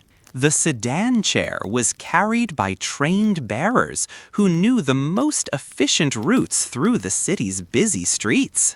Wang's administrative duties involved reviewing and processing documents related to tax collection, legal disputes, public works projects, and various other aspects of government administration. The Chinese bureaucracy of this period was remarkably sophisticated, with detailed procedures for handling different types of cases and elaborate systems for ensuring accountability and preventing corruption. Wang's training in classical literature and philosophy wasn't merely ornamental. It provided him with the analytical skills and ethical framework necessary for making complex administrative decisions. The morning hours were typically devoted to routine administrative tasks that required careful attention to detail but didn't involve major policy decisions.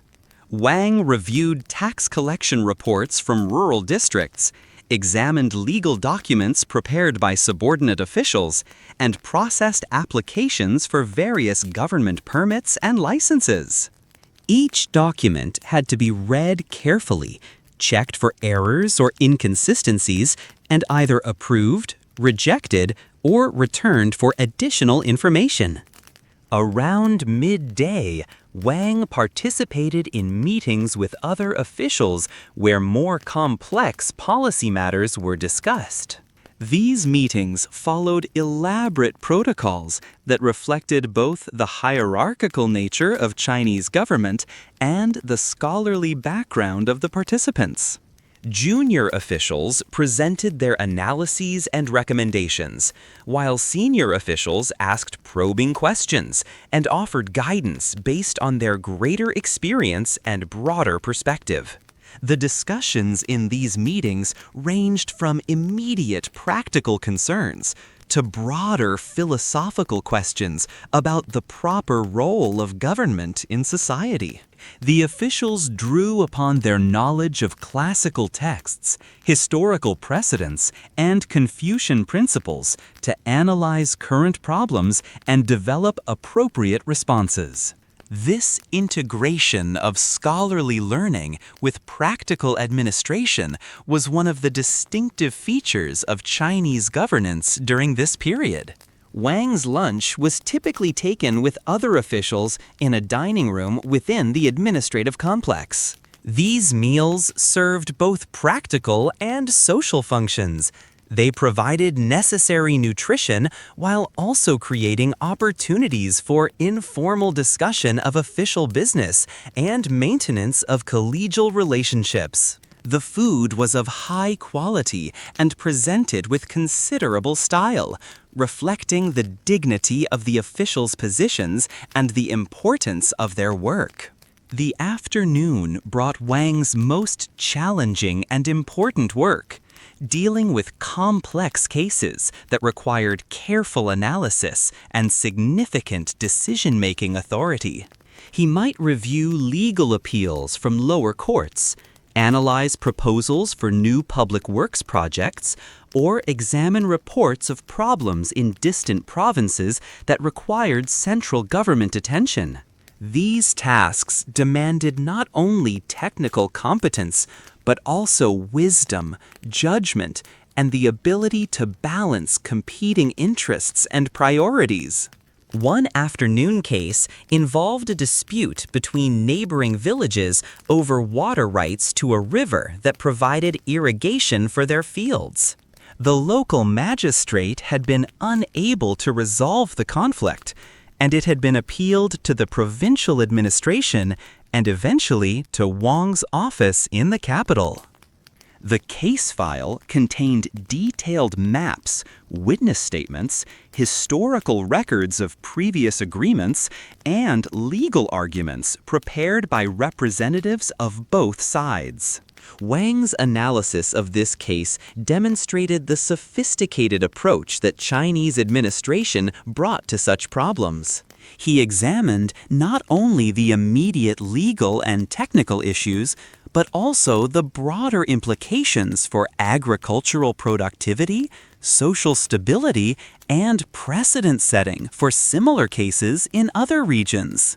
His decision would need to be fair to both parties, while also serving the broader interests of the empire and its people. After reaching his decision on the water rights case, Wang prepared a detailed written opinion that explained his reasoning and provided guidance for implementing the solution. This document would be sent to the provincial governor, copied to relevant local officials, and filed in the central archives, where it could serve as a precedent for similar cases in the future. The careful documentation and systematic approach to such decisions was one of the strengths of Chinese administrative practice. Wang's evening routine reflected his scholarly interests and social obligations.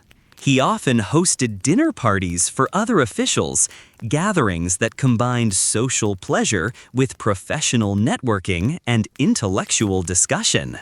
These events featured elaborate cuisine prepared by skilled cooks, entertainment provided by professional musicians and poets, and conversation that ranged from immediate political concerns to abstract philosophical questions.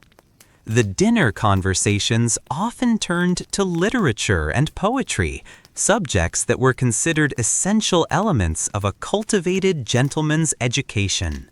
Wang and his guests might engage in poetry composition contests, where participants were challenged to create poems on assigned topics within strict formal requirements. These intellectual games served multiple purposes. They provided entertainment, demonstrated cultural refinement, and reinforced the social bonds that held the scholarly administrative class together. Wang's wife played a crucial role in these social events, serving as hostess and ensuring that all guests felt welcome and appropriately honored. Lady Liu had been trained from childhood in the complex skills required for managing such gatherings, understanding social hierarchies, coordinating menu planning and food preparation, supervising servants, and engaging in the sophisticated conversation expected in such settings. Her success in this role was crucial for her husband's professional advancement and their family's social standing. The couple's children were often present during the early portions of these evening gatherings, providing opportunities for them to observe and gradually learn the social skills they would need as adults. The boys watched how their father interacted with colleagues and guests, learning the subtle arts of conversation, negotiation, and relationship management. Their daughter observed her mother's role and began developing her own understanding of how to manage a scholarly household. After the guests departed, Wang typically spent time in his private study, a room designed specifically for scholarly work and personal reflection. The study contained his personal library, hundreds of books and scrolls covering classical literature, history, philosophy, poetry, and technical subjects related to government administration. The walls were decorated with calligraphy scrolls, many created by Wang himself, that featured inspiring passages from classical texts or his own poetic compositions. Wang's evening study time served multiple purposes. He used this period to continue his own learning and intellectual development, reading classical texts that deepened his understanding of traditional wisdom and examining contemporary works that addressed current problems and challenges. He also worked on his own writing projects, poetry, essays on administrative topics, and scholarly commentaries on classical texts. This intellectual work wasn't merely a personal hobby, it was an essential part of Wang's professional development and social identity. Scholarly achievement was one of the primary sources of prestige and advancement within the Chinese bureaucracy, and officials were expected to continue their intellectual growth throughout their careers. Wang's writings might be circulated among other scholars, contributing to ongoing intellectual discussions and potentially enhancing his reputation within the scholarly community.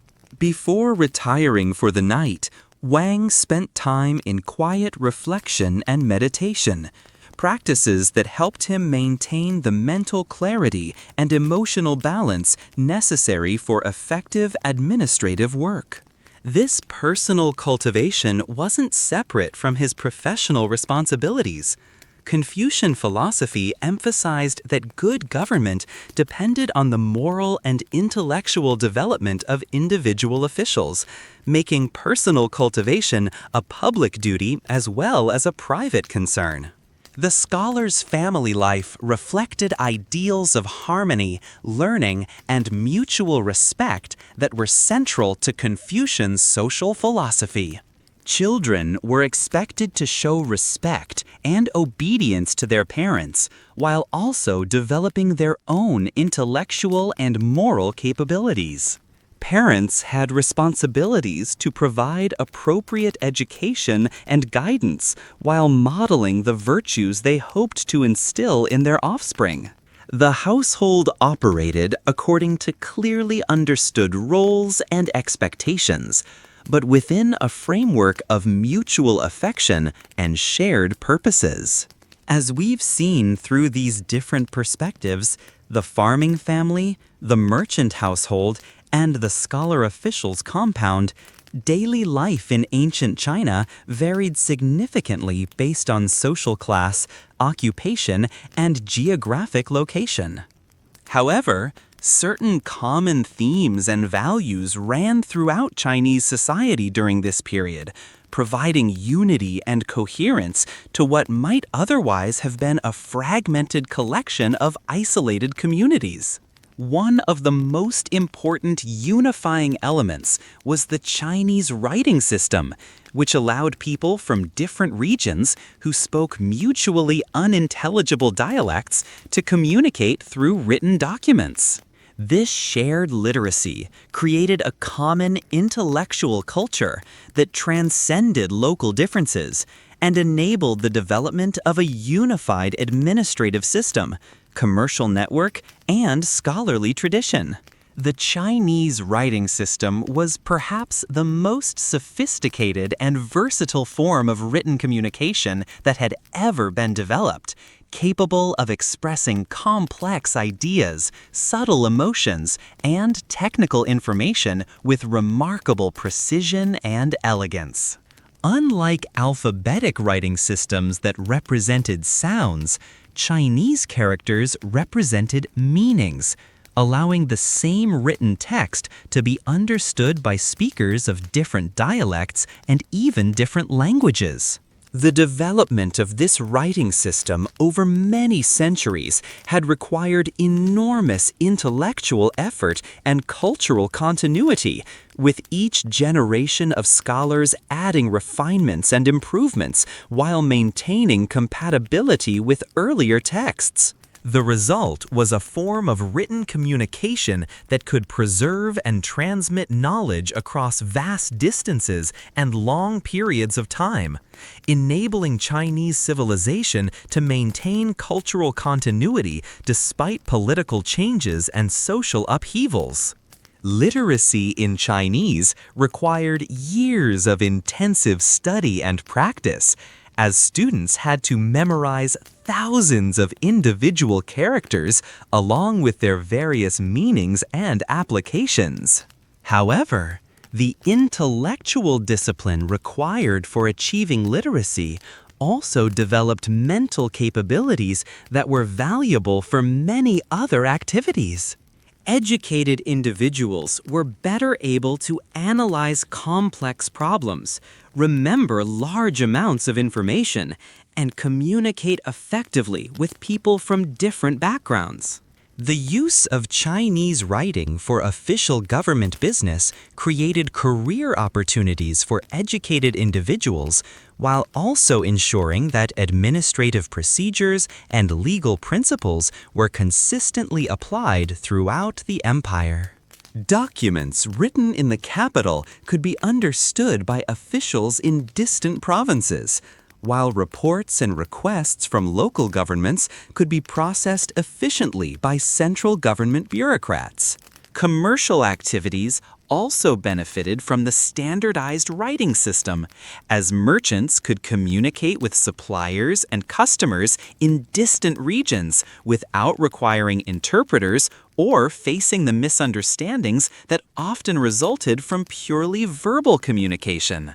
Contracts, account books, and business correspondence could be written in a form that was legally binding and commercially useful, regardless of the regional backgrounds of the parties involved. The scholarly tradition that developed around Chinese writing created a common intellectual culture that united educated individuals throughout the empire and beyond. Scholars in different regions could read the same classical texts, participate in the same intellectual discussions, and contribute to the same ongoing cultural conversations.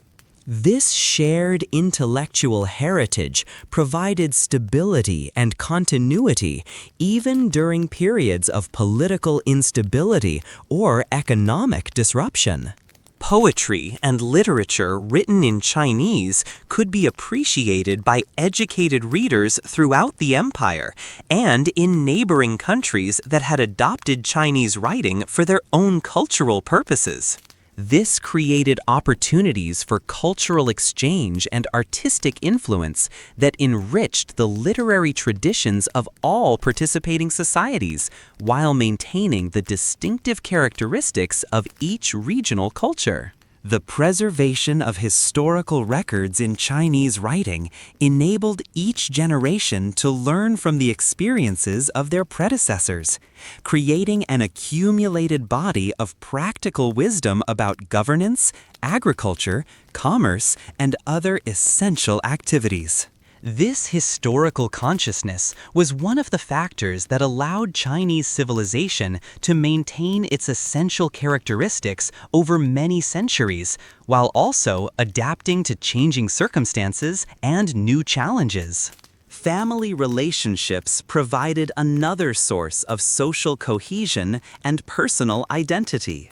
Whether among farmers, merchants, or scholars, Chinese families were organized according to similar principles that emphasized respect for elders, mutual support among siblings, and responsibility for the welfare of future generations. These family values were reinforced by religious practices centered on ancestor veneration and by philosophical traditions that viewed family harmony as the foundation of social stability. The agricultural cycle provided a fundamental rhythm that influenced life throughout Chinese society. Even urban residents, like merchants and scholars, were aware of seasonal changes and agricultural requirements because their own prosperity ultimately depended on successful harvests. Market prices, tax revenues, and social stability were all connected to agricultural productivity, making farming communities the foundation upon which other aspects of Chinese civilization rested. Religious and philosophical traditions provided additional sources of unity and meaning. Most Chinese people during this period practiced some combination of ancestor veneration, Confucian ethics, Taoist philosophy, and Buddhist spirituality. These traditions weren't necessarily seen as contradictory, but rather as different approaches to understanding life's challenges and opportunities. A person might seek Confucian guidance for social and political questions, while turning to Taoist principles for personal cultivation and Buddhist teachings for spiritual comfort. The integration of these different religious and philosophical traditions created a remarkably flexible and comprehensive approach to understanding human existence and social organization. Ancestor veneration provided individuals with a sense of continuity and connection to their family heritage, while also establishing moral obligations to maintain family honor and contribute to future generations' welfare. These practices reinforced social stability by encouraging responsible behavior and long-term thinking. Confucian ethics offered practical guidance for managing relationships within families, communities, and government institutions. The emphasis on education, moral cultivation, and social responsibility provided frameworks for personal development and public service that helped maintain social order while encouraging individual achievement. Confucian ideals of government by virtue rather than force created expectations that rulers should earn legitimacy through moral behavior and effective administration rather than relying solely on military power. Taoist philosophy contributed perspectives on natural harmony, personal authenticity, and the importance of balance in all aspects of life. These teachings encouraged individuals to seek wisdom through observation of natural processes and to cultivate inner peace through meditation and simple living. Taoist practices such as qigong and tai chi promoted physical health and mental clarity while also providing spiritual benefits that complemented the more socially oriented aspects of Confucian ethics. Buddhism, which had been introduced to China from India several centuries earlier, added dimensions of compassion, spiritual liberation, and universal consciousness that enriched the existing religious landscape without displacing traditional practices. Buddhist temples and monasteries provided services to communities while also serving as centers for education, artistic creation, and charitable activities. The Buddhist emphasis on karma and rebirth encouraged ethical behavior by suggesting that current actions would influence future circumstances. The synthesis of these different traditions created religious practices that were both deeply personal and broadly social, providing individuals with spiritual resources while also supporting community cohesion and cultural continuity. People could participate in ancestor veneration ceremonies that honored family heritage, study Confucian texts that provided moral guidance, practice Taoist meditation techniques that promoted inner peace, and visit Buddhist temples that offered spiritual comfort and community service. Religious festivals throughout the year provided opportunities for communities to celebrate their shared beliefs while also reinforcing social bonds and cultural traditions. These celebrations often combined elements from different religious traditions, creating events that could accommodate diverse beliefs while maintaining cultural unity. The flexibility and inclusiveness of Chinese religious practice was one of the factors that enabled the civilization to absorb influences from other cultures while maintaining its distinctive characteristics. Religious and philosophical teachings also influence daily activities such as architecture, gardening, cooking, and artistic creation. The principles of feng shui, derived from Taoist understanding of natural harmony, guided the design of buildings and landscapes to promote health and prosperity. Buddhist compassion influenced the treatment of animals and the preparation of vegetarian meals. Confucian ideals of refinement and education encouraged the development of artistic skills and cultural sophistication. The moral education provided by religious and philosophical traditions was considered essential for maintaining social order and promoting individual well-being. Parents, teachers, and community leaders regularly reinforced these teachings through stories, examples, and direct instruction that helped young people understand their responsibilities and opportunities within the broader social framework. The imperial government, despite its remote location in the capital, touched the lives of ordinary people in various ways.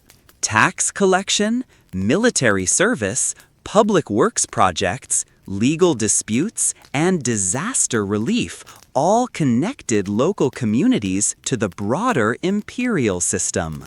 While most people had no direct contact with high officials like Wang Shu, they were aware of government policies and understood that their local welfare was connected to broader political and economic developments. The reach of imperial government extended into the most remote villages and the most humble households through a complex administrative system that had been refined over centuries of experience.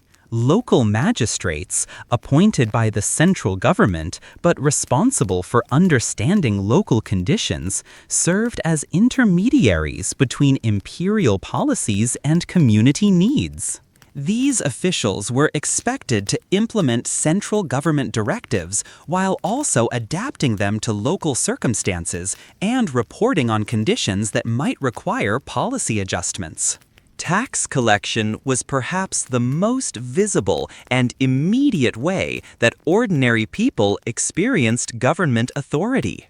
Farmers like Chen Wei were required to pay taxes in the form of grain, which supported government officials, military forces, and public works projects throughout the empire. The amount of tax owed was calculated based on land ownership, agricultural productivity, and family size, with adjustments made for natural disasters, crop failures, and other circumstances that might affect a family's ability to pay. The tax system was designed to be fair and predictable, with clear regulations about assessment procedures and payment schedules. However, the actual implementation of tax collection could vary significantly depending on the honesty and competence of local officials. Corrupt or incompetent tax collectors could impose excessive burdens on farming families, while efficient and honest administrators could minimize the disruption while ensuring that government needs were met. Military service obligations affected most families in some way, either through direct conscription of young men or through the provision of supplies and support services for military units. The Chinese military system relied on a combination of professional soldiers and conscripted farmers, with most able-bodied men serving for specified periods before returning to civilian occupations. This system ensured that the empire had adequate military forces while avoiding the expense and social disruption that would result from maintaining a purely professional army. Public works projects funded by tax revenues provided benefits that were visible to ordinary citizens throughout the empire.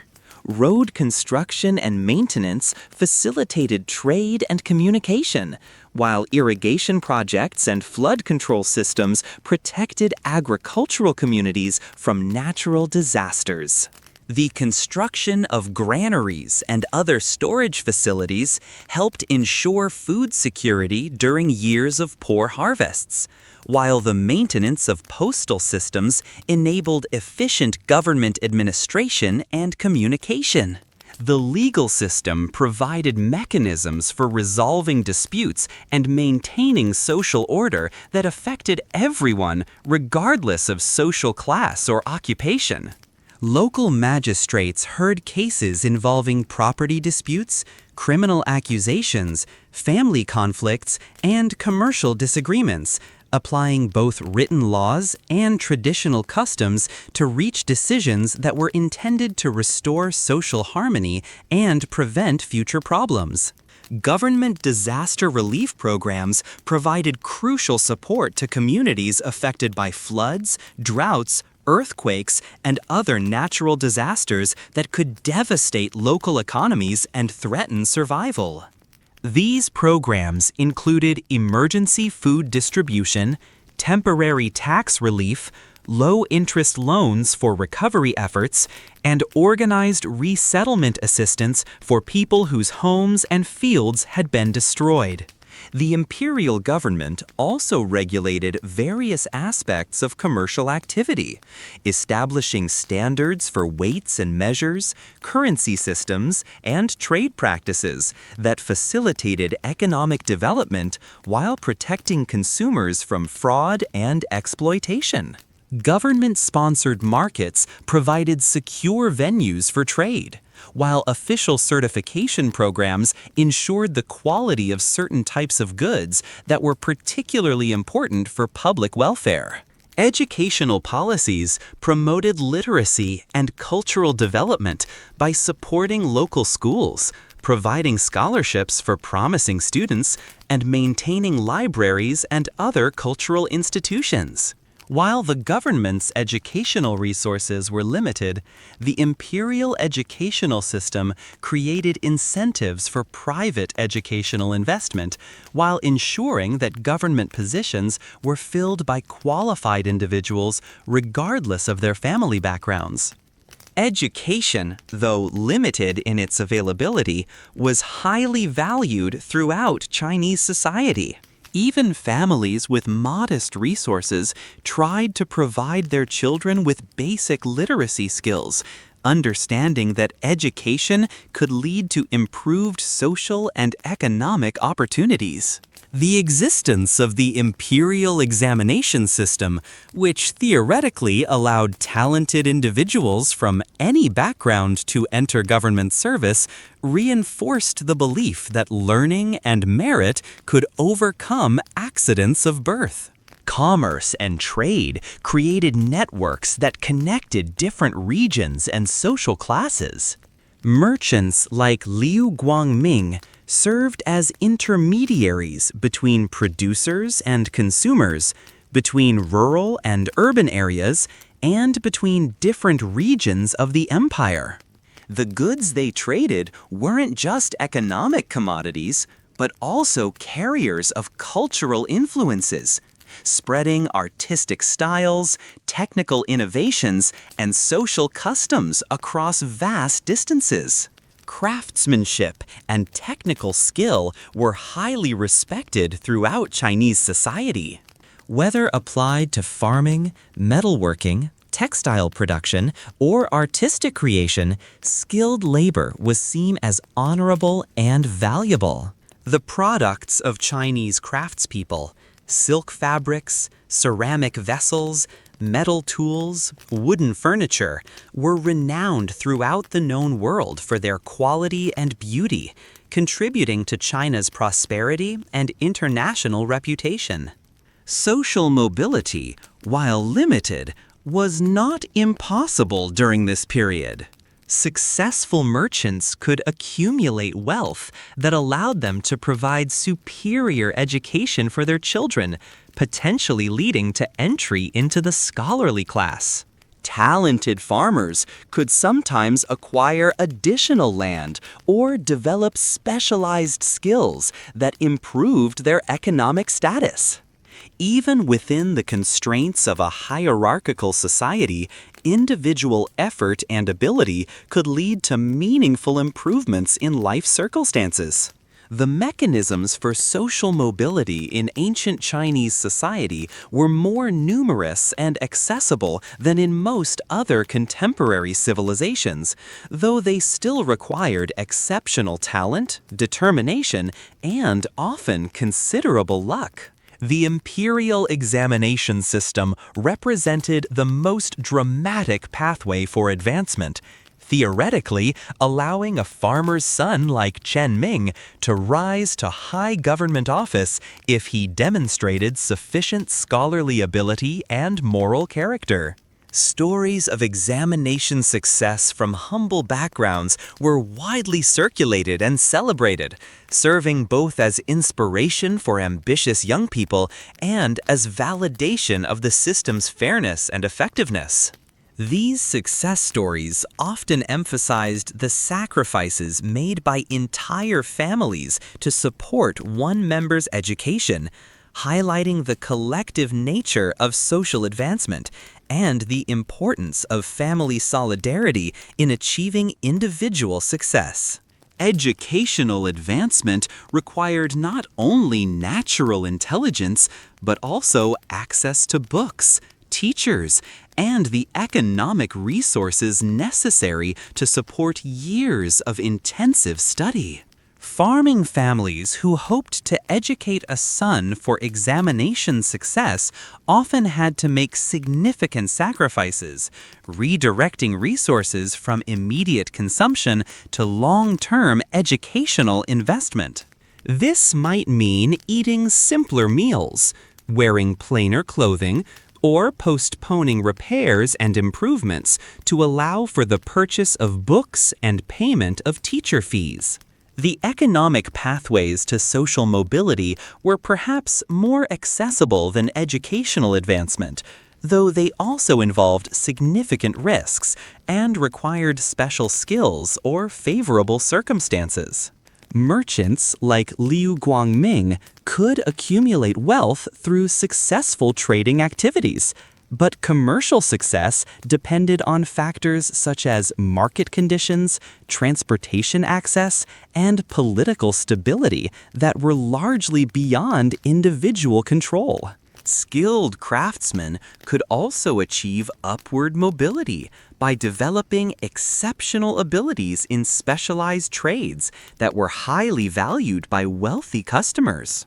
Master carpenters, metalworkers, textile artists, and other artisans who created superior products could command premium prices and eventually establish workshops that employed apprentices and generated substantial income.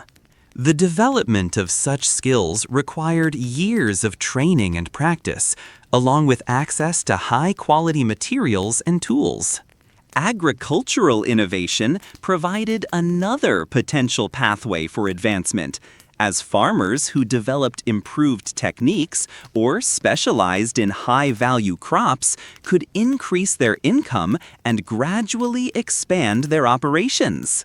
Chen Wei's experiments with new composting methods and his cultivation of prize-winning vegetables demonstrated the kind of innovation that could lead to increased prosperity and social recognition within rural communities. Military service, while potentially dangerous, also offered opportunities for advancement based on courage, skill, and leadership ability. Soldiers who distinguished themselves in combat or demonstrated exceptional administrative capabilities could be promoted to officer positions that provided better pay, higher social status, and opportunities for further advancement. Some military officers eventually transitioned to civilian government service, using their organizational experience and leadership skills in administrative roles. Marriage alliances represented another important mechanism for social mobility, particularly for women whose personal advancement was largely limited to their family connections.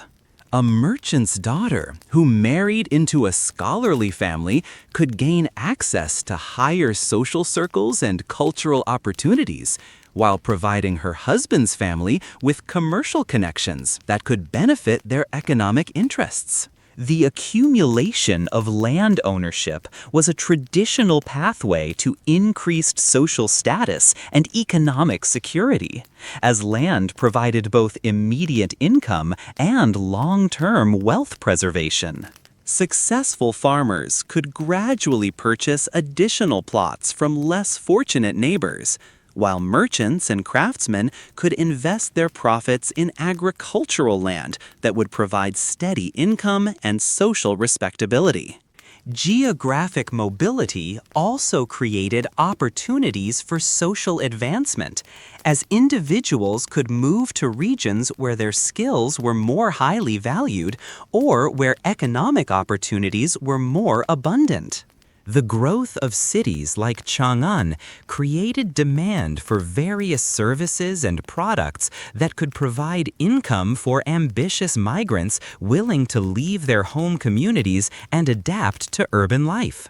The daily routines we've explored, from the farmer's dawn rising to tend his fields, through the merchant's careful attention to customer needs, to the scholar's evening study of classical texts, all reflected deeper cultural values and social expectations that shaped Chinese civilization.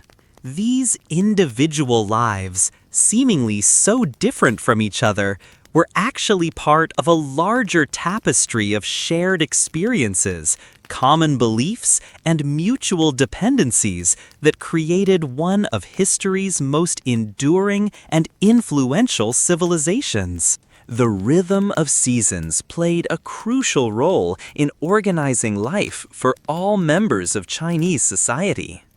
Spring brought renewal and hope as farmers prepared their fields and merchants anticipated increased trade as roads became passable after winter. The spring festivals, particularly the New Year celebration, provided opportunities for families to reunite, communities to celebrate their continuity, and individuals to reflect on their accomplishments and set goals for the coming year. Summer was the season of intense activity and growth. Farmers worked their longest days tending crops that would determine their family's survival through the coming winter. Merchants traveled extensively during the favorable weather, establishing new business relationships and transporting goods between distant markets. Scholars often used the summer months for intensive study or for traveling to visit other intellectual centers where they could engage with different teachers and exchange ideas with fellow scholars. The autumn harvest season was perhaps the most critical time of year for all social classes. Farmers worked frantically to gather their crops before the first frost, knowing that their success or failure during these few weeks would determine their family's fate for the entire coming year. Merchants prepared for the winter trading season, stocking their shops with goods that would be needed during the cold months when travel became difficult. Scholars often used the harvest season to travel to rural areas, observing agricultural practices and maintaining connections with the farming communities that formed the foundation of Chinese society. Winter brought its own challenges and opportunities. While agricultural work slowed, this was the season for maintenance tasks, planning for the following year, and intensive family activities. Women used the winter months for major textile projects, spinning thread, weaving cloth, and creating clothing that would be needed for the coming year. Men repaired tools, improved buildings, and engaged in various craft activities that generated supplementary income. The winter season was also when education became most intensive. Children who spent spring, Summer and autumn, helping with farming and household tasks, could devote more time to learning during the winter months. Private tutors were often hired during this season, and even families with modest resources might arrange for their children to receive additional education when agricultural demands were lightest. Religious observances marked the progression of seasons and provided structure for both individual spiritual development and community social activities. The Chinese religious calendar included numerous festivals and observances that brought people together for celebration, worship, and mutual support. These events reinforced social bonds while providing opportunities for cultural expression through music, dance, storytelling, and artistic display. The Lunar New Year celebration was perhaps the most important of these observances, marking not just the beginning of a new calendar year, but also a time for family reunification, spiritual renewal, and community celebration. Families traveled great distances to be together during this period, and even the poorest households made special efforts to prepare festive meals and exchange gifts. The celebration lasted for several days and included elaborate rituals designed to ensure good fortune for the coming year. Mid-Autumn Festival celebrated the harvest season and honored the moon as a symbol of completeness and family unity. Families gathered to share special foods, particularly mooncakes filled with sweet pastes and decorated with intricate designs. The festival included poetry recitation, music performances, and storytelling sessions that reinforced cultural traditions while providing entertainment for people of all ages. The Dragon Boat Festival commemorated an ancient poet and statesman while celebrating the arrival of summer and the beginning of the most active agricultural season. Communities organized boat races, prepared special foods, and engaged in various activities designed to ensure good health and prosperity during the coming months. These festivals served multiple functions. They provided entertainment and social bonding opportunities while also reinforcing cultural values and seasonal awareness. Food culture played a central role in Chinese daily life, serving not only nutritional needs but also social, cultural, and spiritual functions. The preparation and sharing of meals was governed by elaborate customs and traditions that reinforced family relationships, social hierarchies, and cultural values. Even the simplest meals were prepared and consumed with attention to proper procedures and appropriate social behaviors. Chinese cuisine during this period was already remarkably sophisticated, featuring cooking techniques and flavor combinations that would influence world gastronomy for centuries to come. The principle of balancing flavors, sweet, sour, bitter, spicy, and salty, guided menu planning and recipe development. Cooks also paid careful attention to balancing hot and cold foods according to traditional medical theories that connected diet to health and well-being. Regional variations in cuisine reflected local agricultural products, climate conditions, and cultural preferences. Northern regions, where wheat was the primary grain crop, developed extensive noodle and dumpling traditions. Southern areas, where rice cultivation dominated, created numerous rice-based dishes and developed sophisticated techniques for preparing fresh vegetables and seafood. These regional differences added richness and diversity to Chinese food culture, while maintaining common underlying principles and techniques. The art of tea preparation and consumption became increasingly sophisticated during this period, evolving from simple beverage consumption to elaborate cultural practices that combined aesthetic appreciation, social interaction, and spiritual development. Different types of tea were associated with different seasons, occasions, and social settings. The preparation of tea required specific techniques and equipment, and the sharing of tea became an important element of hospitality and friendship. Medicine and healthcare during this period combined practical knowledge gained through centuries of experience with theoretical frameworks based on traditional Chinese philosophy and cosmology. Medical practitioners understood the importance of diet, exercise, and emotional balance in maintaining health, and they developed treatments that addressed both physical symptoms and underlying causes of illness.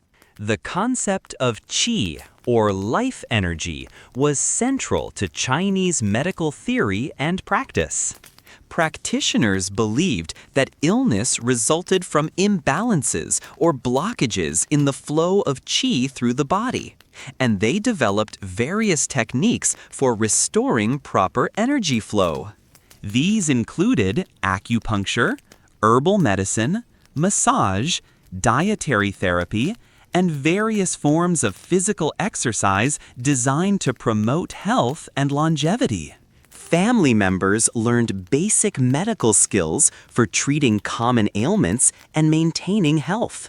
Women, in particular, developed expertise in herbal medicine and nutritional therapy, knowledge they used to care for their families and communities. This folk medical tradition complemented professional medical practice and ensured that basic health care was available even in remote areas where professional physicians were not present.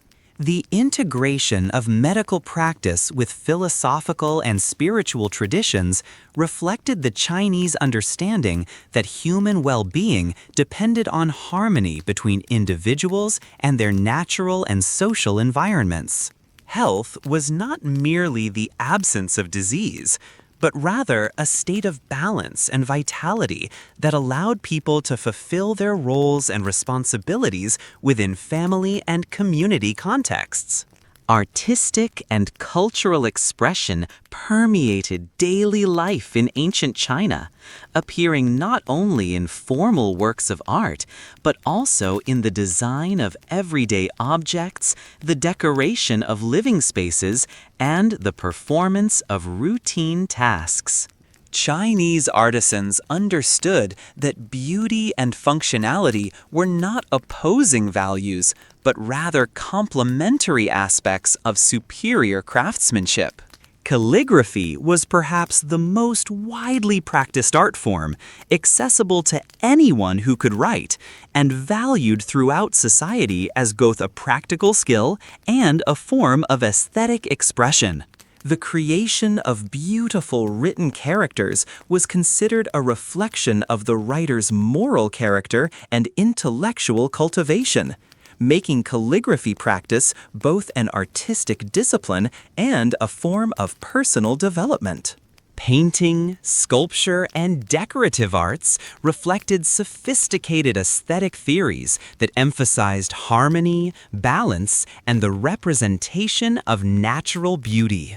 Chinese artists developed techniques for capturing the essence of landscapes, flowers, birds, and human figures in ways that conveyed not just visual appearance, but also emotional and spiritual qualities.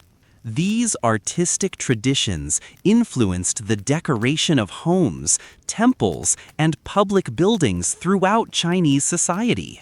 Music and poetry were closely connected in Chinese culture, with many poems designed to be sung, and many songs featuring sophisticated literary content. Musical instruments ranged from simple folk instruments that ordinary people could make and play, to elaborate court instruments that required years of study to master. Music served both entertainment and ceremonial functions, accompanying religious rituals, seasonal celebrations, and important family events. The performing arts, including dance, theater, and storytelling, provided entertainment while also serving educational and cultural transmission functions. Professional performers traveled between communities, bringing news, entertainment, and cultural content to audiences who might otherwise have little contact with developments in distant regions. These performances reinforced shared cultural values while providing opportunities for artistic innovation and creativity. Architecture during this period reflected both practical needs and aesthetic principles, with buildings designed to harmonize with their natural environments while providing functional spaces for human activities. The Chinese understanding of feng shui, the art of arranging physical spaces to promote harmony and well-being, influenced everything from the orientation of individual buildings to the layout of entire cities.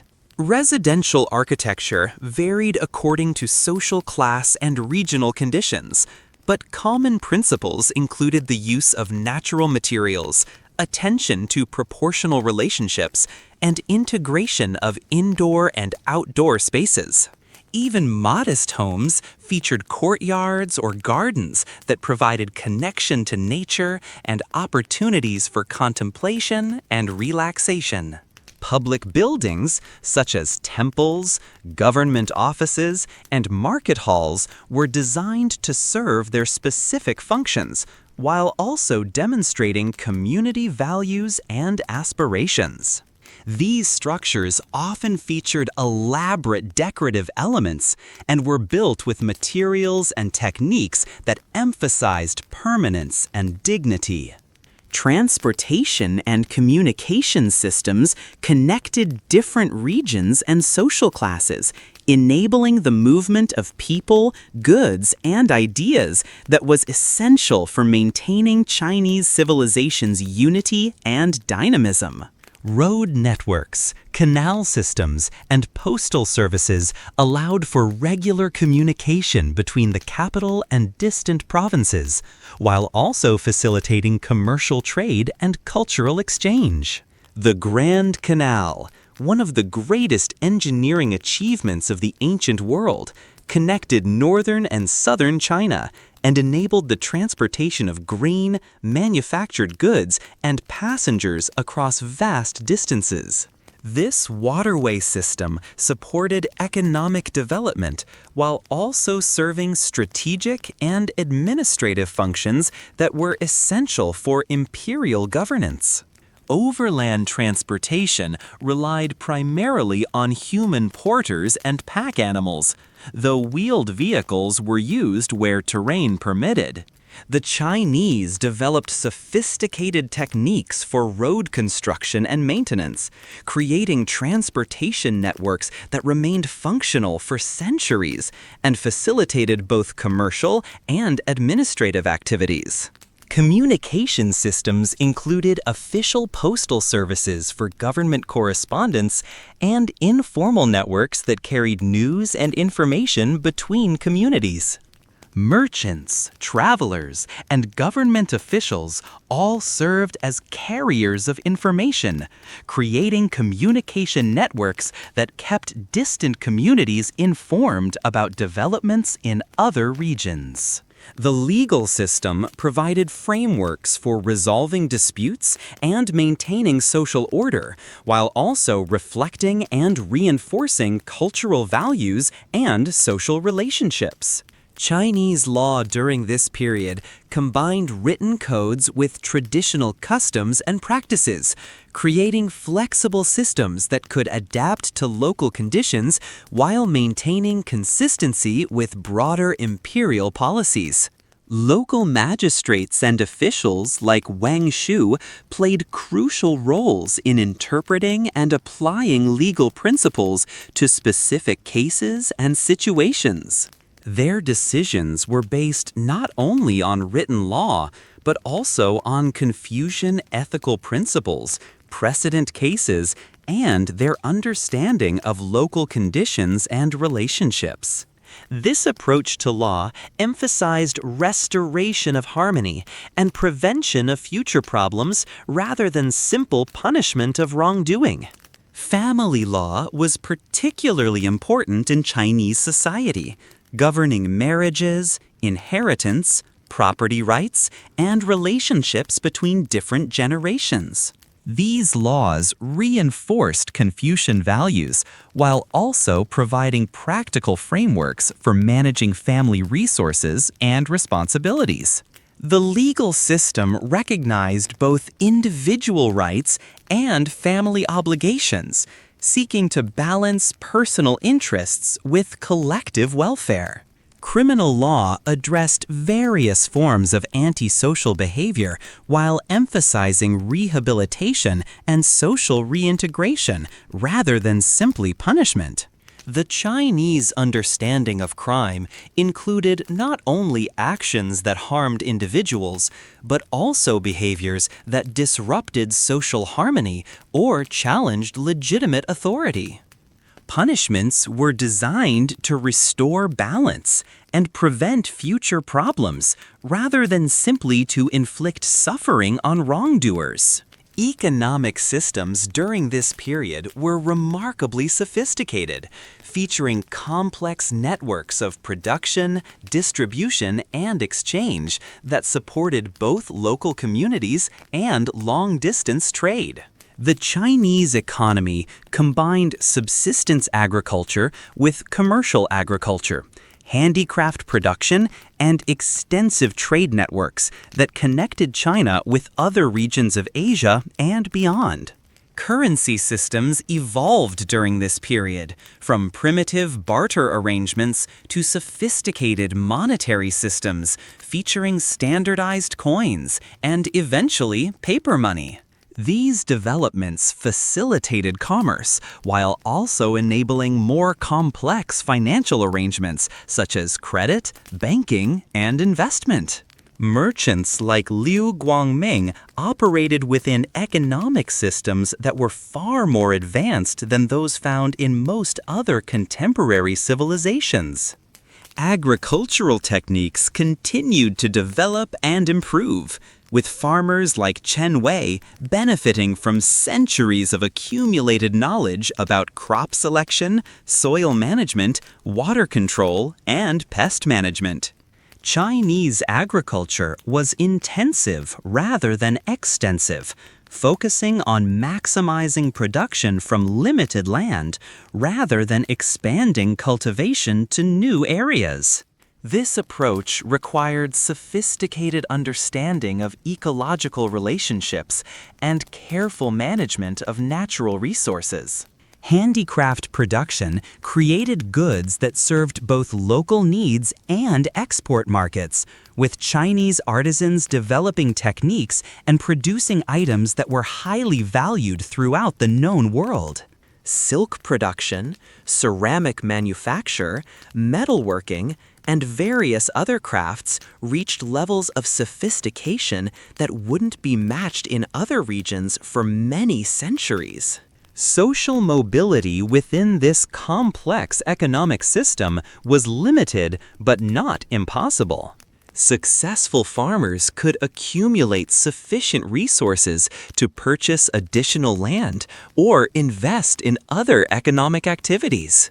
Skilled artisans could establish their own workshops and train apprentices who might eventually become competitors or partners. Merchants could accumulate wealth that allowed them to improve their social status and provide superior opportunities for their children. Gender roles and relationships reflected Confucian ideals while also adapting to practical necessities and regional variations. Women like Mei Ling and Lady Chen played crucial roles in their family's economic survival and social success, though their contributions were often undervalued in official records and historical accounts. Women's education was limited compared to men's, but many women achieved high levels of practical knowledge and cultural sophistication within their prescribed roles. Marriage arrangements typically involved negotiations between families rather than individual choice, with considerations of economic compatibility, social status, and family relationships taking precedence over personal attraction. However, successful marriages often developed into partnerships characterized by mutual respect, affection, and shared commitment to family welfare. Women's economic contributions included not only household management and child-rearing, but also various forms of productive work, such as textile production, food processing, small-scale agriculture, and participation in family businesses. In merchant families like Liu Guangming's, women often played active roles in business operations, while in scholarly families like Wang Shu's, women managed complex households and social obligations that were essential for their husbands' professional success. Children's lives were shaped by expectations that varied according to gender and social class. But all children were expected to contribute to family welfare according to their abilities and to prepare for adult responsibilities. Education emphasized moral development and practical skills rather than abstract learning, though children from prosperous families had access to more extensive formal education. The relationship between individual desires and family obligations was a constant theme in Chinese society, with individuals expected to subordinate personal preferences to collective family interests when conflicts arose. This emphasis on family loyalty and collective responsibility provided social stability and mutual support systems, while also limiting individual freedom and self-expression. Aging and death were understood within frameworks that emphasized continuity between generations and ongoing relationships between living family members and deceased ancestors. The elderly were respected for their wisdom and experience, and families made significant efforts to provide care and comfort for aging parents and grandparents. Death was seen not as an ending, but as a transition to a different form of existence that maintained connections with living family members. Funeral practices and ancestor veneration reflected beliefs about the continuing presence and influence of deceased family members. Elaborate rituals ensured proper transition to the afterlife, while also reinforcing family bonds and cultural continuity. The ongoing obligations to deceased ancestors created links between past, present, and future generations that provided meaning and stability in an uncertain world. As we reach the end of our journey through daily life in ancient China, we can appreciate the complexity and richness of a civilization that successfully balanced individual needs with collective welfare, practical necessities with cultural aspirations, and local autonomy with imperial unity. The lives of Chen Wei, Liu Guangming, Wang Shu, and their families were shaped by forces and traditions that had been developing for thousands of years, yet they also contributed to ongoing changes and developments that would influence Chinese civilization for centuries to come. The interconnectedness of these different social groups and their daily activities created a civilization that was both remarkably stable and dynamically adaptive. Farmers provided the agricultural foundation that supported all other activities, while merchants facilitated the exchange of goods and ideas that connected different regions and social classes. Scholar officials provided the administrative expertise and cultural leadership that maintained order and promoted development throughout the empire. The daily routines and seasonal cycles that governed their lives created rhythms of activity that were both predictable and flexible, allowing for individual variation while maintaining social coordination.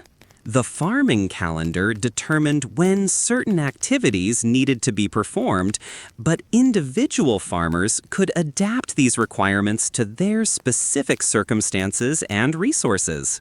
Commercial activities followed market patterns that were influenced by agricultural cycles.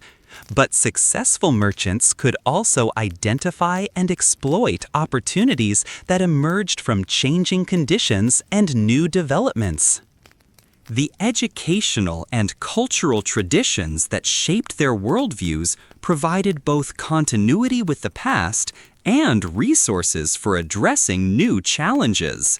Classical texts and traditional wisdom offered guidance for understanding social relationships and moral obligations, while also encouraging critical thinking and creative problem-solving that could be applied to contemporary issues.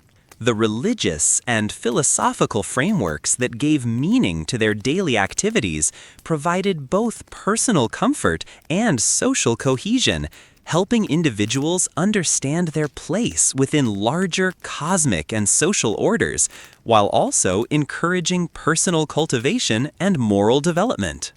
These spiritual resources were flexible enough to accommodate different personalities and circumstances, while maintaining common values and shared purposes. The economic systems that supported their material welfare were sophisticated enough to facilitate complex exchanges and long-term planning while remaining accessible to people with modest resources and limited formal education. Markets provided opportunities for advancement while also ensuring that basic necessities were available to all members of society. The political and legal institutions that maintained order and resolved conflicts balanced imperial authority with local autonomy, allowing for unified policies while accommodating regional variations and special circumstances. Government officials like Wang Shu served as intermediaries between central authority and local communities, ensuring that imperial policies were implemented effectively, while also representing local needs and concerns to higher authorities. The technological and artistic achievements that enhanced their daily lives reflected centuries of accumulated innovation and refinement, creating tools, techniques, and aesthetic traditions that improved both the practical efficiency and the cultural richness of ordinary activities. Even the simplest farming implements and household utensils incorporated design principles and manufacturing techniques that had been perfected over many generations. The social institutions that governed their relationships provided frameworks for cooperation and mutual support, while also allowing for individual expression and personal achievement. Family structures created obligations and opportunities that connected individuals to larger social networks, while also providing the security and continuity necessary for long-term planning and investment in future generations. The environmental adaptations that shaped their agricultural and settlement patterns demonstrated sophisticated understanding of ecological relationships and natural resource management. Chinese farmers had learned to work with rather than against natural systems, creating sustainable practices that could support large populations over long periods without depleting the resources necessary for future generations.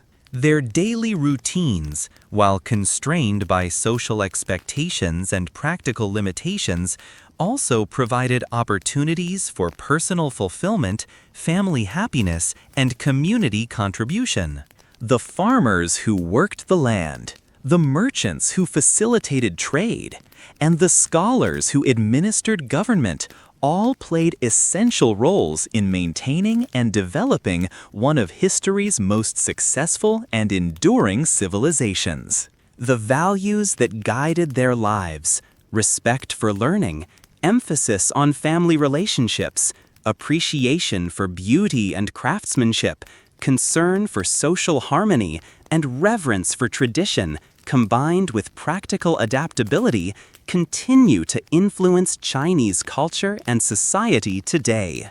Their legacy reminds us that individual lives, however modest they may seem, contribute to larger patterns of human achievement and cultural development that transcend any single generation or historical period. The seasonal celebrations and daily rituals that marked the passage of time provided both structure and meaning to their lives, creating shared experiences that reinforced community bonds while also allowing for individual participation and personal reflection. These cultural practices helped maintain social cohesion while also preserving and transmitting the knowledge, skills, and values that were essential for civilization's continuity and development. The challenges they faced, natural disasters, economic uncertainties, social conflicts, and personal hardships were met with resources drawn from their cultural traditions, community relationships, and personal resilience. Their responses to these challenges demonstrated the strength and flexibility of their civilization, while also contributing to its ongoing evolution and adaptation to changing circumstances. As the sun sets on another day in ancient China, as families gather for evening meals and parents tell stories to children who will carry these traditions forward to future generations, we can appreciate the timeless human experiences that connect us across centuries and cultures. In the quiet moments of daily life, in the satisfactions of work well done, in the warmth of family relationships, and in the hope for a better future, the people of ancient China lived lives that were both uniquely their own and fundamentally similar to our own deepest aspirations and experiences. And with that gentle reminder of our shared humanity across the ages, we bid you good night.